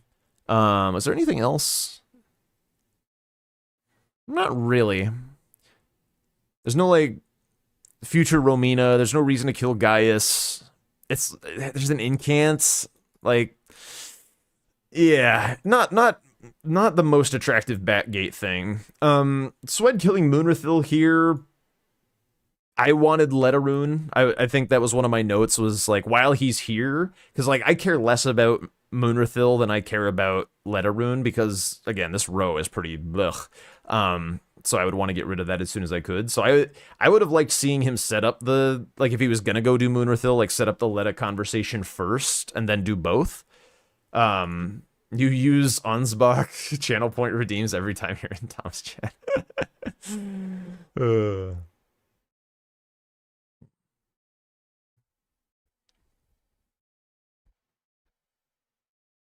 Was it during Gustaf and Twisty? Yeah, it was, actually. Yeah. It was maybe even in the, like, a similar spot on the board, to be honest. It felt very, or no, it was over somewhere else. It doesn't matter. Okay, so Swed doing Moonrathil, not great damage, but this is about how the damage is supposed to look at this point in the game. Not a huge deal. Good shout. A lot of talking. Okay, so we plow through this. Gustaf's still getting set up. Swed knows that Gustaf doesn't have a weapon set up here. Missing this a few times is really painful, because it, like, now the Letterune is even more exciting because it blocks Gustaf's shared lines. For anyone who isn't familiar with the concept that I've mentioned a few times, like, when your opponent has kind of two otherwise disconnected squares, if you're playing defensively, you want to look into the shared, like, the squares that they share in lines. So for Gustaf's squares, it would be these two right now. Like, these are the defensive blocks, which take out a lot of value from those two squares. So having Letterune be in a shared position between between these threats is really good defensively. Aggressively, like if Swed wanted to get aggro, obviously this diagonal is relatively synergistic. He could push Gustaf into a Death Knight relatively soon. But if he did that, then like and then got Let a Rune, then this row is pretty icky. Don't really want to be killing the Death Right Bird on this board anytime soon. So Swed goes for the Hippos by Jory here. I feel a lot of times people do overvalue center square, and I think this is one of them. This line isn't really gonna go anywhere because Death Knight and Devonia are just like two different things. So this isn't a bingo. Top left diagonal is pretty disconnected, not really anything. And then the stuff by Jory is 1 Incant, 2 Revered Ash, 1 Painting, end of list. So I think there's a lot better things to be doing right now. Like if you did want to go down here, doing the Letter Rune first to me just makes a tremendous amount of sense. And then if you were interested in hippos, like honestly, Golden Hippo feels maybe a little better. Like go Letter Rune into Golden Hippo and then head Rao for the other hippo. For like Devonia, Incants, like all that stuff that I pointed out earlier. And again, like Ashes of War still being on the board is like, it's not like it feels like a premium rush square in this format because there's not many premium rush squares, but like this, like if you can do this square out on the map, getting map progress, and like the one that I would reference is the one that's on the, what is that called? Like the balcony on the way to Rao. So like when you go down the elevator in Shadowkeep and you like run around and there's like the little like testicle monster that jumps out at you, like hiya. If you like before you jump down the balcony, I guess this is a 3D drawing now, where like now there's another testicle monster down here. We're getting off the rails a little bit. Up on this balcony, there's an item. This is legible, right? Everyone knows what this means. That item is an Ash of War. And like it's just like super free to grab on the way to Rao. So Gustaf here is grabbing the Rolling Sparks Ash on the way to set up Hippo, which is cool. Has the Kukri from the back section run, so it's like relatively easy to grab. Having the Grace for Hippo is fine. I like it better than going down here, I would say. You remembered it after getting the square? Yeah. Yeah, the Frenzy run, like, Frenzy is often, like, a pretty efficient run. Like, it doesn't take that long to get down here, and when there's a lot of squares down here, being down here feels really good, but that just doesn't really exist on this board. And then these hippos, like, they kind of take him a long time to do with the weapon setup. So, like, he could buy, like, 1 rock grease and slog through, like, 1 kind of slow hippo fight, and then he'd have like the 200k runes and the 2 skidoo for the rest of the game to just like, you know, get actually online and solve his damage problems. Because like with enough stuff, like even this weapon will deal enough damage to get through what you need to get through. It's still not great, but like definitely better than than some other opportunities. But yeah, these hippos take a while to kill. I'm actually curious how long this takes. I'm curious. So, do I factor in the run? Let's just factor in the fight. So, the fight itself, 23:30 is when he starts. We'll leave a note. 23:30. Smacka, there's 1. And ding. Okay, so 2 minutes and 15 seconds for these 2 non-boss hippos. That's like a long golden hippo fight. And we get the same amount of skidoo, but we ran a long way in a direction that wasn't super valuable. And we don't get the 200,000 runes. Just looking at the minutes the fight took, like it's not as bad as it felt. It felt super slow watching it, but I don't know. I don't know. I'll move past it. I don't really care for it, but I'll move past it. I like where Gustaf is right now is very, very good.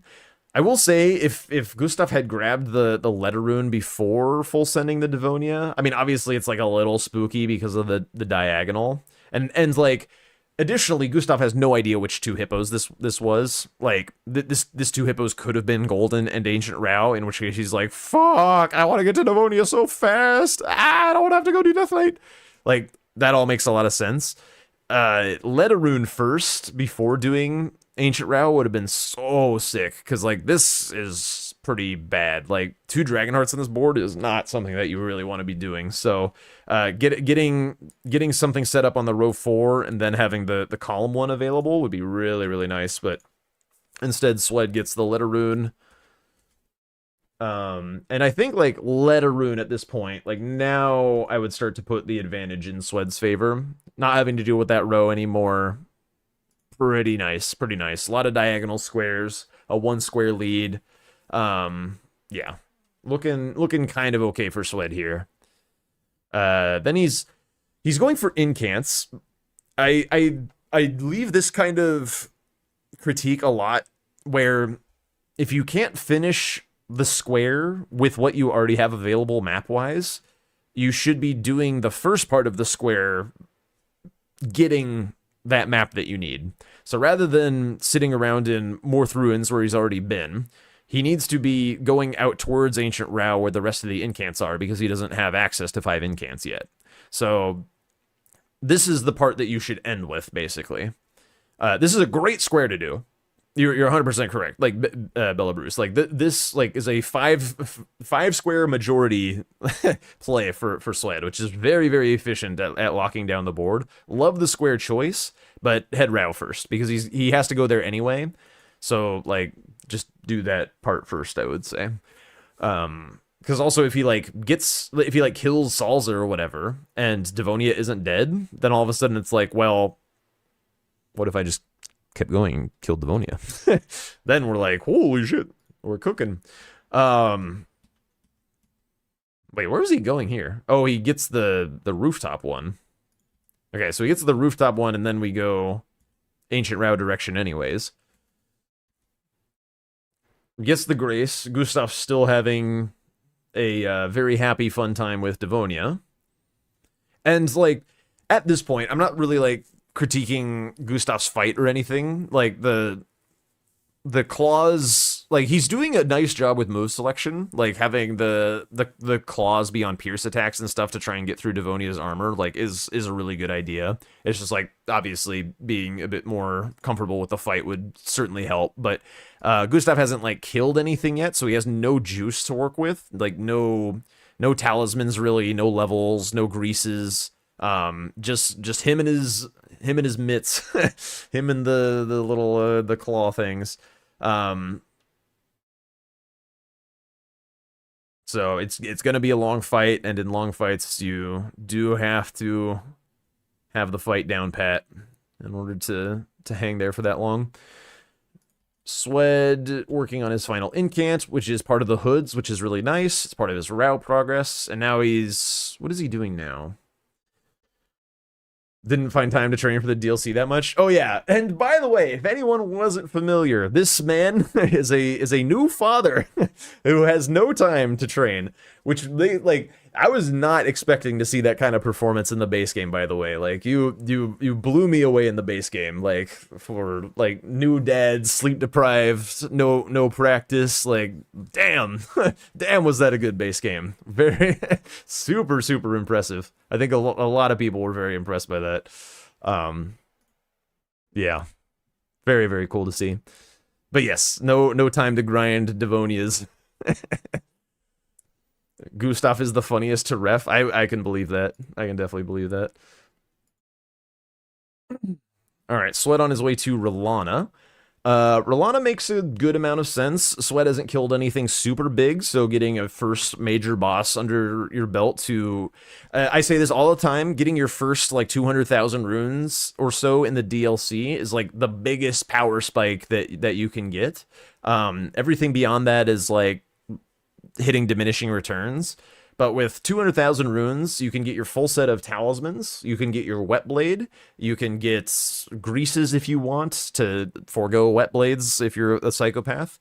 You can get the buffs are kind of the next 100,000 runes or something, but like you can meet your first like 30 or 40 levels or something. Like the first 200,000 runes is absolutely massive. Absolutely massive. So getting that when it's time to start killing things is a big deal. So Swed goes into this fight. Does he die? I can't remember. It's a pretty long fight. Somebody died to Rolana recently. Yeah, the damage is... Oh, he died to the cat. Okay. Yeah, he's only got one... Or no, wait, he does have one more rot grease, so he would have another grease for the other attempts. But yeah, the cat is currently all over his shit right now. I did see somebody in the chat, by the way, saying, like, this is almost as bad as Jack getting assaulted by the puppy. Which I thought was fun. And I don't think it was one of my regular chatters, so other people know. I think it was in second phase when it happens. Let me skip ahead, actually. Does he die? Maybe he doesn't die. Oh, yeah, it's right here. Okay, the cat was doing something behind him, maybe? Is that what distracted him? Wait, what was that?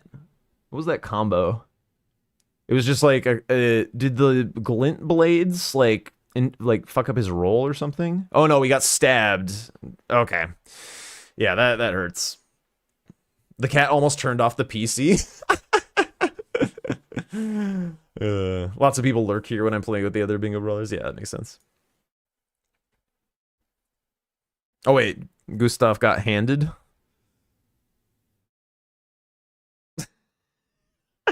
He's having a fun time. Does know the block tech, though, I'm pretty sure. I'm pretty sure I saw him blocking at one point. I wanted to see how long this fight is for V-Swid, by the way.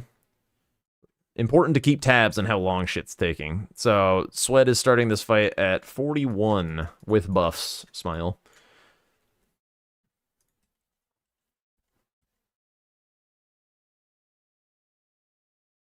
Okay, Gustaf gets his finger creeper. Swed's getting there. He's getting there. He's getting there. Rot has worn out. Full value. Okay, so 2.5 minutes. So basically as long as the 2 hippos were. I mean, it's still under the duration of the physic. That's typically the time frame that I use to determine if something is too painful. If it lasts longer than your physic. But like, also that's also a pretty extreme. Yeah, that's a long rolata. That fight should probably take like 1:15 or something, maybe. I would say. He's Skidoo 6. Is he really? Yeah, I mean, he's ran a lot of places and done the 2 hippos. And he had a rot grease, and he had buffs. The thing is, like, the buffs, again, we'll do a breakdown this next week when it's the off week. But yo, what up, Lucy? Like, a big number multiplied by lots of compounding math number multiplications equals big number. Small number multiplied by lots of math combination big math things multiplication is still kind of small number. So we do want to get the base damage of the weapon up, and being on standard attunement is a really big detriment to base damage. So, like, part of the way... Why didn't the lift work in the jail?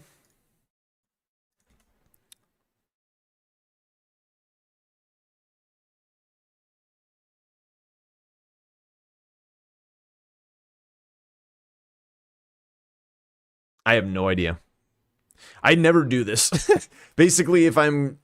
like, so typically Hefty Pots gets marked a lot earlier than this, in which case you're not like typically doing the jail, but I would just mog. I would just grab the grace and mog, to be honest. after grabbing this pot.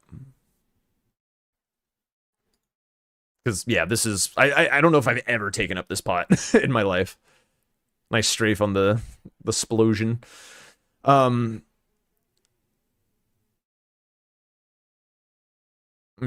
I don't know what would have caused that, to be honest. But yeah, anyway, I think they were talking about it on the broadcast where it's like in the DLC you got a lot of like chains of multiplication. So it's like we'll represent it with shapes. We have a little bit of damage or a lot of damage.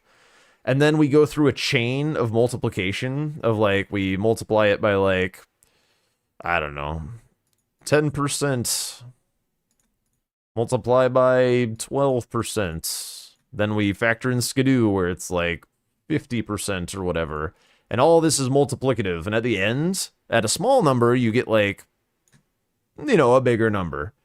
But if we do the same on a big number, we get like a whoop.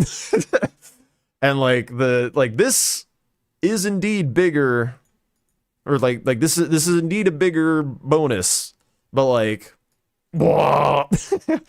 And it's all about like that initial like chunk of damage, like getting that shit, like getting and when I say like damage, like this is DPS, like these chunks are DPS, not like this is not like colossal versus claws or anything.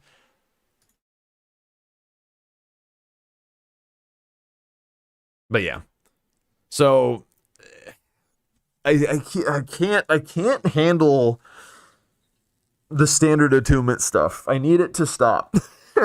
we'll do a breakdown. We'll do a breakdown, and then and yeah, and I'll Tuesday or something. I think I'll do it on Tuesday. Have I considered becoming a math teacher? I've actually taken some like relatively advanced math, but I'm just being a goober and I'm tired. But yeah, we'll break it down and why infusion matters so much, and it's like also. I said at the very start, like, a lot of this is based on vibes, like, what people say about damage, but, like, I actually want to get to the bottom of this, and, like, which pieces of the puzzle are the pieces that it's fine to skip, and which pieces are the pieces that, like, you really should not be skipping. You got heavy for the last 10 minutes. Do you buy the whetstone knife at the start? At the start of the DLC? Because most of us buy it every game, and then, like, whenever we happen to get Savage Lions, it means, like, we just get to sit and stuff. Okay. Yeah. Okay, so advantage bar at the moment. 7 to 6. Swed's in full majority. Swed has basically no lines. Swed is... Actually, it's basically about to be 7 to 7, because Gustaf's going to kill this thing in a moment. Swed is ahead... kind of nowhere. Neither of them are really ahead anywhere. So honestly, the advantage bar is kind of like right here, I would say. Maybe even advantage Gustaf if this weapon gets online. Maybe even advantage Gustaf. Do you know if the buff's stacking versus just buffing the base damage? It's all multiplicative. Every source of damage on top of what your weapon is doing is multiplicative. So, like, we can break out the calc real quick. So if you have a, like, 2 sets of 15% bonuses, like 1.15 times 1.15 is 32% and change. Whereas if you, like, we're doing an additive damage bonus, like 15 plus 15 would obviously be 30%. So you're getting some value for free the more of this shit you stack. And that's how Elden Ring works.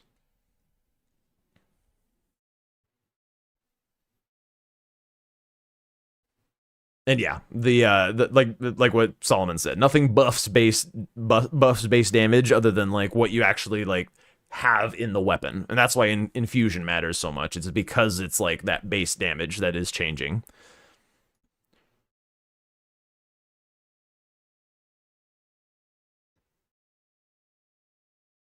But yeah, we'll break it down later. So The like Swed, he's got a buff stack like longer than his stamina bar, and he's still just like chipping away at this dragon.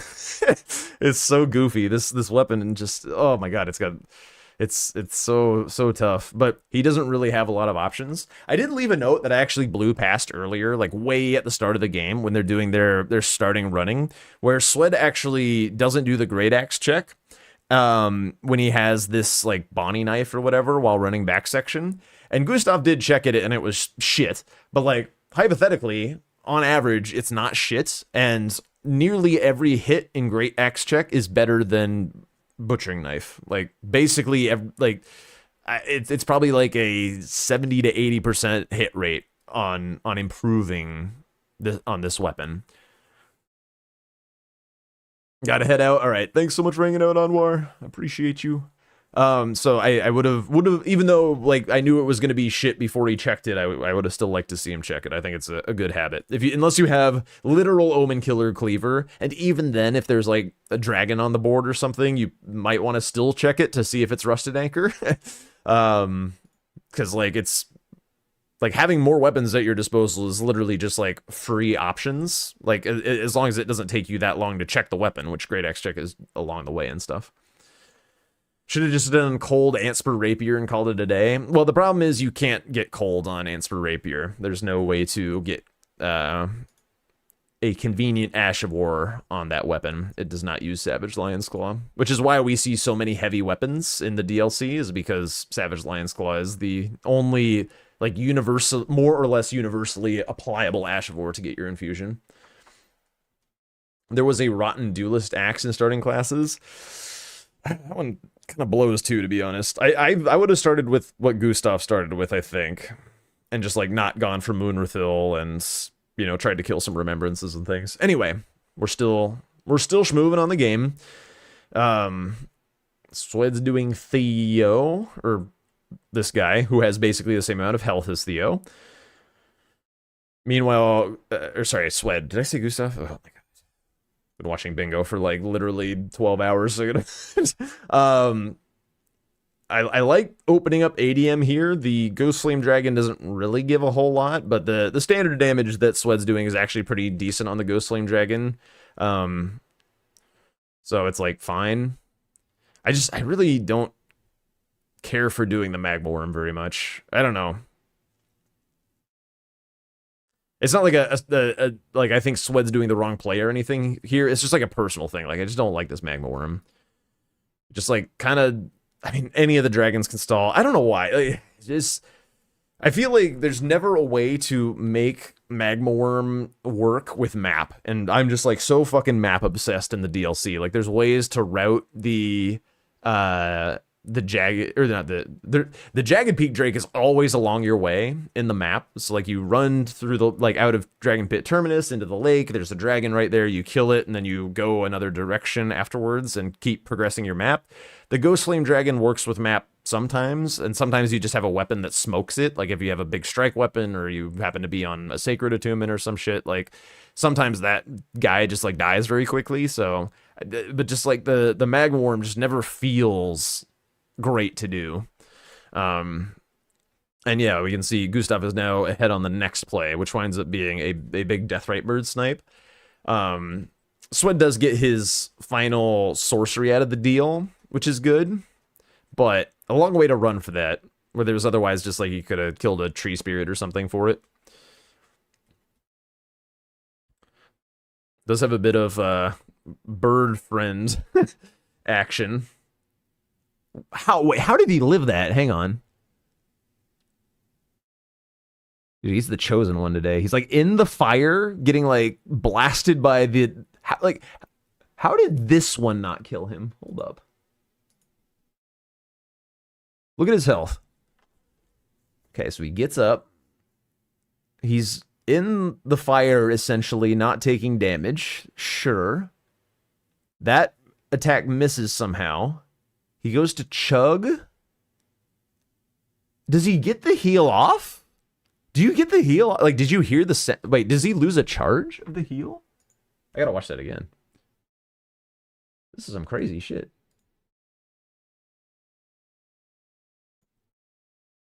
Okay.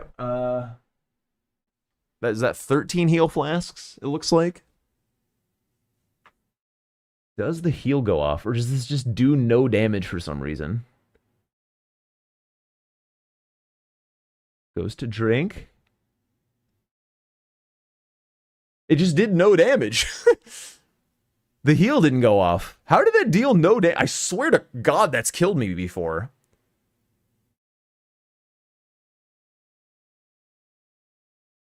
Huh. Like, that does a ton of damage, no? That's crazy.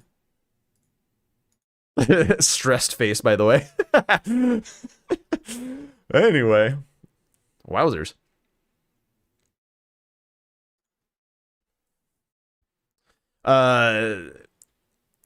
So this is like the best that this weapon is gonna look at this moment.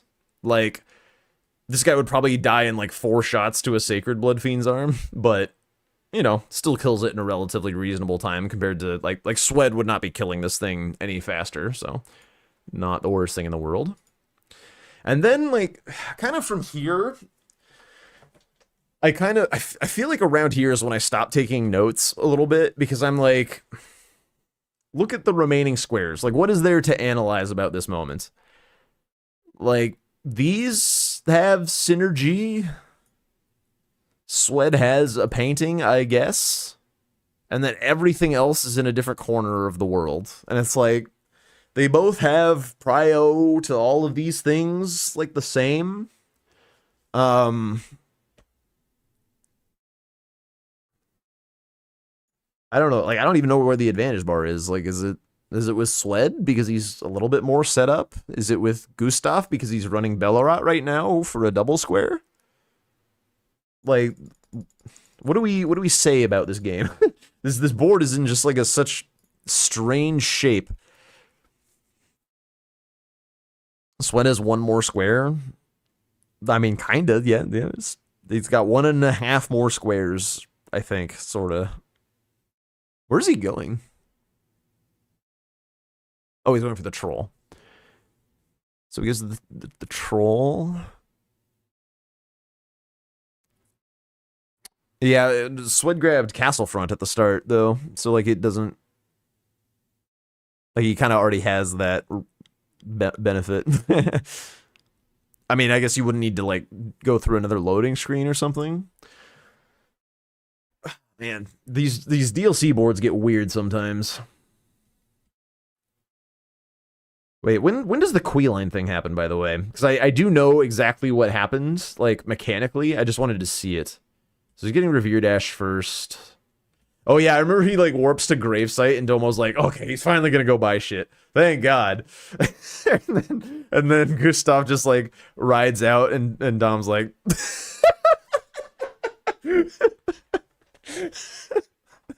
Oh my God, that's so funny. Just like, all right, he's buying.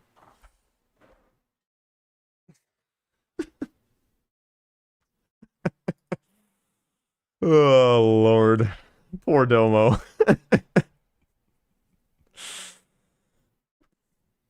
All right, I mean, Swed's doing trolls, which is a pretty fast square. Like, I guess you just kind of do fast squares that are around and hope that you don't get sniped. Like, it feels like there's not a ton of strategy to employ at this moment, because again, like, everyone's got access to everything.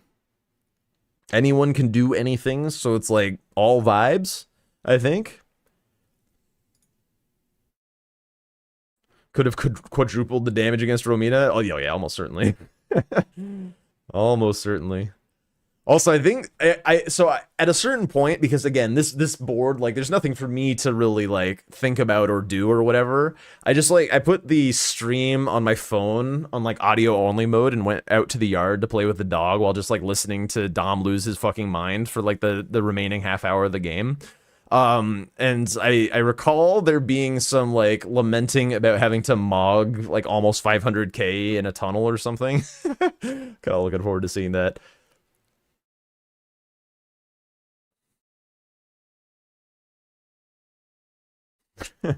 3888888. All right, so there's trolls for Swed. Does he run Death Knight here? No. Why not? Where do we go instead?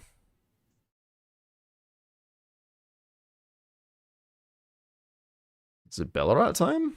I go to Morth Ruins. Is he getting Revere Dash? He was getting Revere Dash. Okay, but if we were getting Revere Dash, it's like sequencing stuff. Because like if he gets sniped on Revere Dash, but he's like opening the door to Bellerat at the moment instead of riding through Morth Ruins, then you open the door to Bellerat and you grab a Grace in Bellerat. If Gustaf pivots away from Occultation, you can come back and steal it later. But because we're doing the non-synergistic or the non-map bonus Revere Dashes first, we get nothing out of that time. It's moments like this where like the stuff that I keep having to repeat myself about like do the map stuff first, like it's moments like this where it's just like time down the drain. Like even though it's not a huge snipe, like Swed did not commit a ton of time to it or anything, like that time could have been progress towards something potentially later and giving himself some options. I really think these things matter in bingo. Tree skip. Huge. Right, and then we have a Romina race here, right? I honestly don't remember who wins this square. I think it's Gustaf.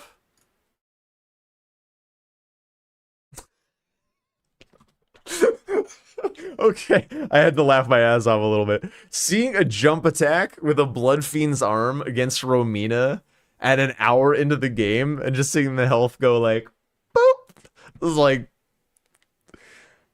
I do not properly understand.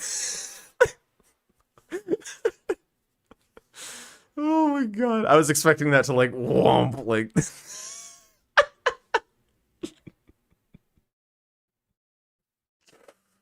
oh my gosh.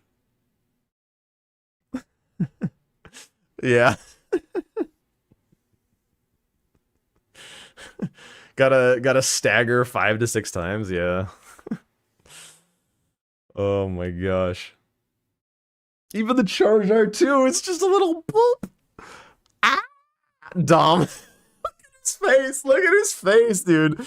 His soul has long since left his body. His soul is in Tahiti right now. Oh my gosh. What attunement do you use for Romina? Flame art for sure. 200,000% flame art. She's very weak to fire, and relatively weak to strike as well. But because of the broken-ass scaling on Blood Fiend's arm, you do, like, both, so it's not like... going heavy gets you very little by comparison to, the Faith attunements. Although Gustaf probably has a lot of strength, so... the heavy's probably better for him, given the stat spread, maybe?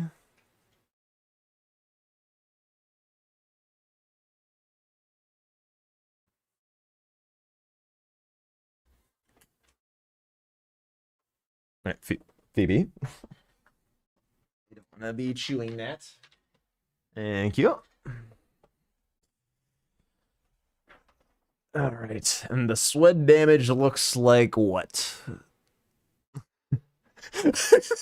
Dom.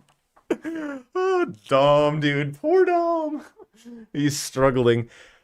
I mean, Dom more than like anyone else, or more than anyone that I can think of off the top of my head. Maybe Mitch is like a big like damage goblin. Like when the damage is good, Dom is feeling nice. And when the damage is rough, Dom is like in physical pain.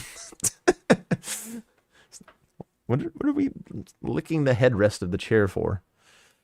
Oh my gosh. What are you doing? I don't trust you. Swed didn't finish Romina after the snipe as well. Swed with buffs had 40 more damage. And without buffs had 120 or so less. Less than what? Like an R1 of Blood Fiend's arm, an R2, a jumping? Like which attack are we comparing it to?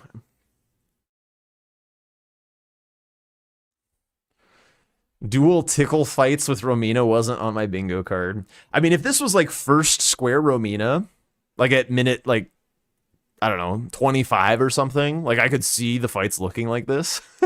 It's really crazy that this is hour and 10 minutes in.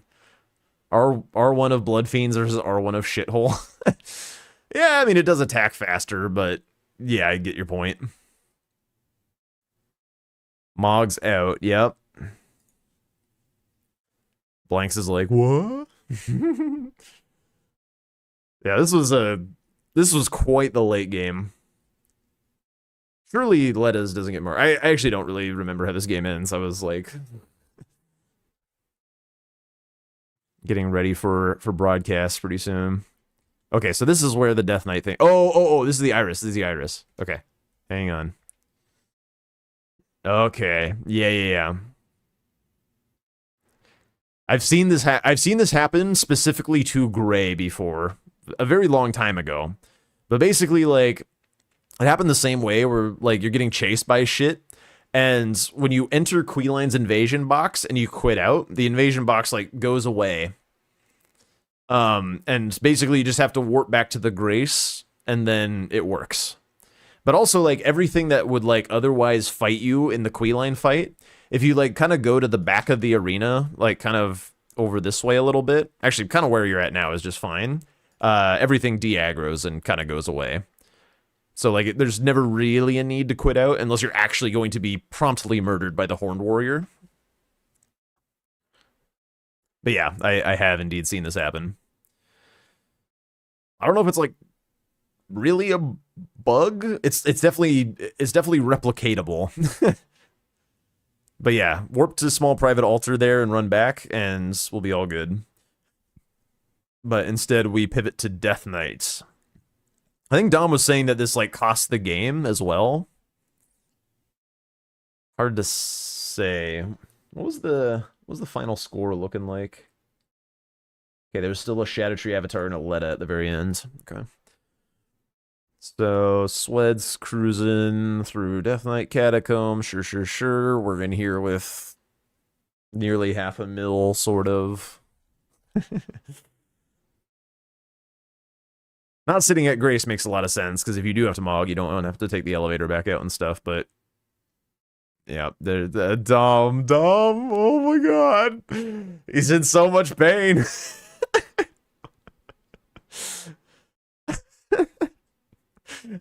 Oh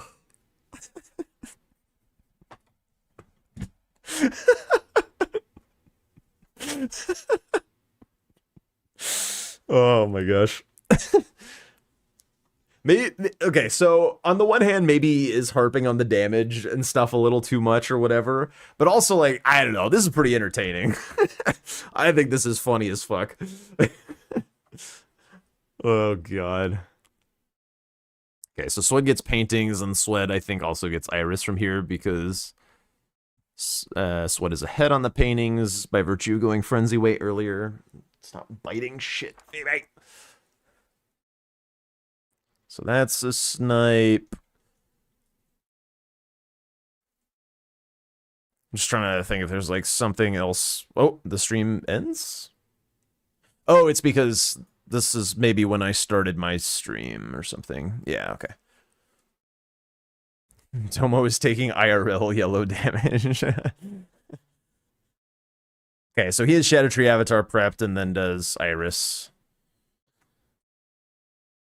Oh my god, this dog. Sure. Yeah.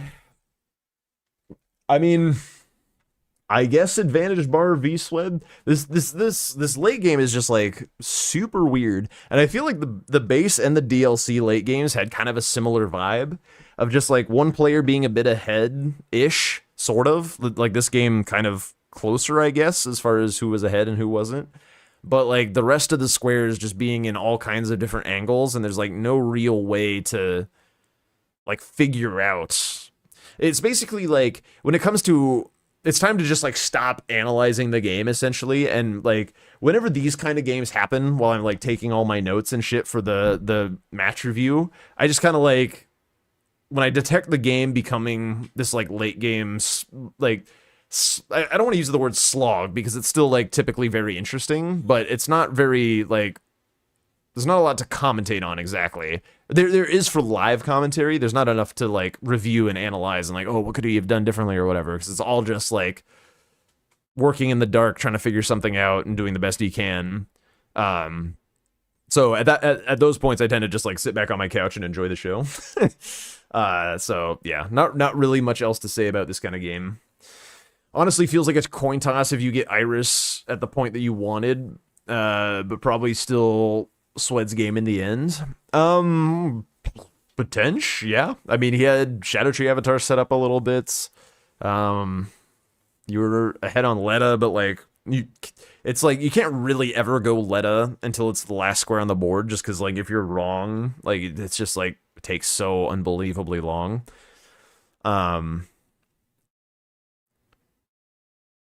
Yeah. I think like the most reasonable path to victory is if like if this is a flame art Bloodfiend's arm and Shadow Tree Avatar just like keels over in like 6 attacks and just like has a heart attack and dies, like that can buy you a lot of time back versus whatever Swed's got going on. But obviously like you don't know, I guess you do know that Swed doesn't have Bloodfiend's arm because you killed Devonia and that's like where you got it. So like hypothetically you could be aware that you have a weapon advantage. You saw that Great Axe check was shits. You saw that the starting classes didn't really have a lot going on. So like I think like maybe leveraging the weapon advantage this game could have been the way to secure a late game, I suppose. Have no training in the Shadow Tree fight? Fair. Yeah, fair enough.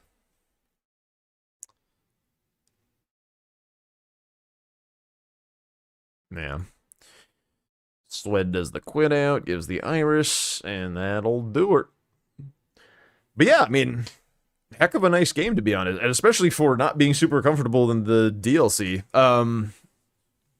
What kinds of things... So, like, hypothetically, like, just based on experience, Swed should be, like, pretty advantaged in the DLC. So I'm trying to, like, figure out, like, overall, what did...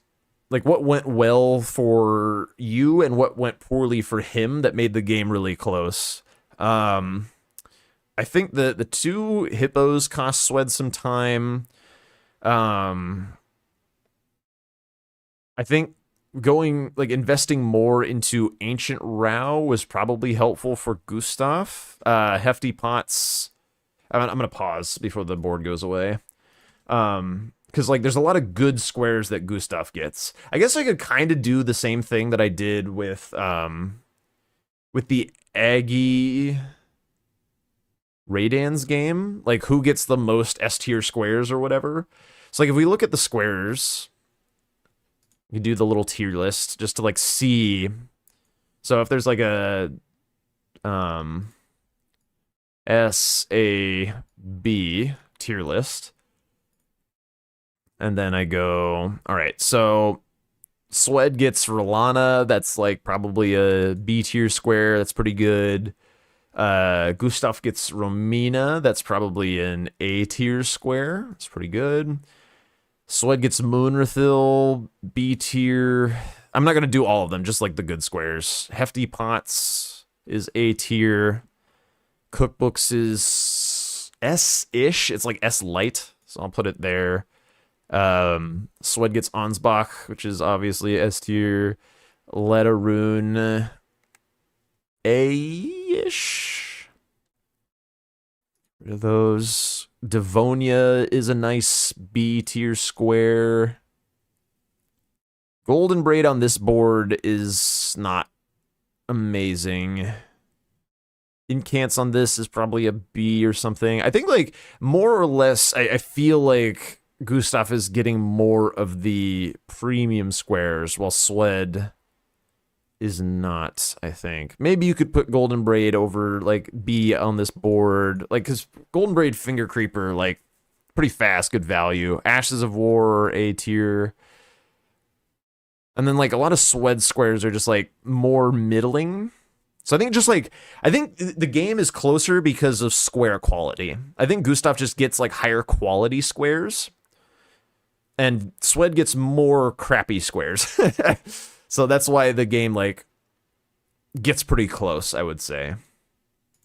That was a little messy. I was just doing like a little like chicken scratch, like, you know, vibes on like, you know, how good the square quality is that each player gets. That's kind of the idea of the exercise. I might try and do that more often, because I feel like thinking about how good squares are and like how that actually translates into game advantage is an interesting way to think about and analyze bingo.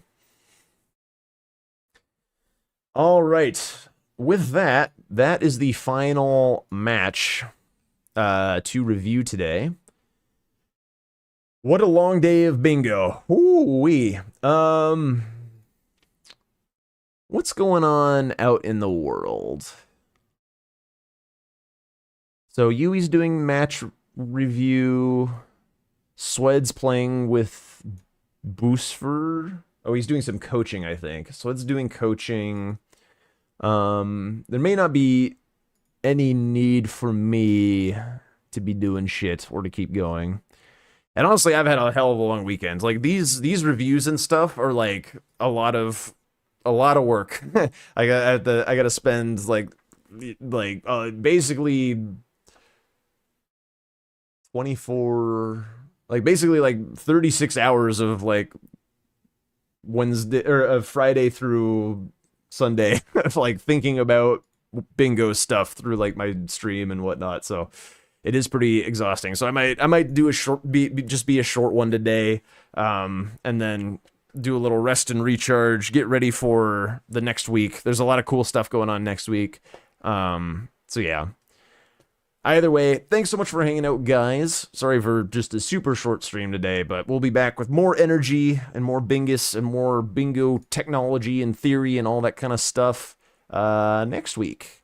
And it'll be a nice week off from Brawlers. We'll get to chill a little bit. Actually get to like have a normal weekend, sort of, which will be cool. But yeah, we'll go ahead and we'll go to the Swed side of things where he's doing... Oh, wait, I raided Swed yesterday. Ah, fuck it, whatever. We'll raid Swed again. Raid v Swed. Raid message.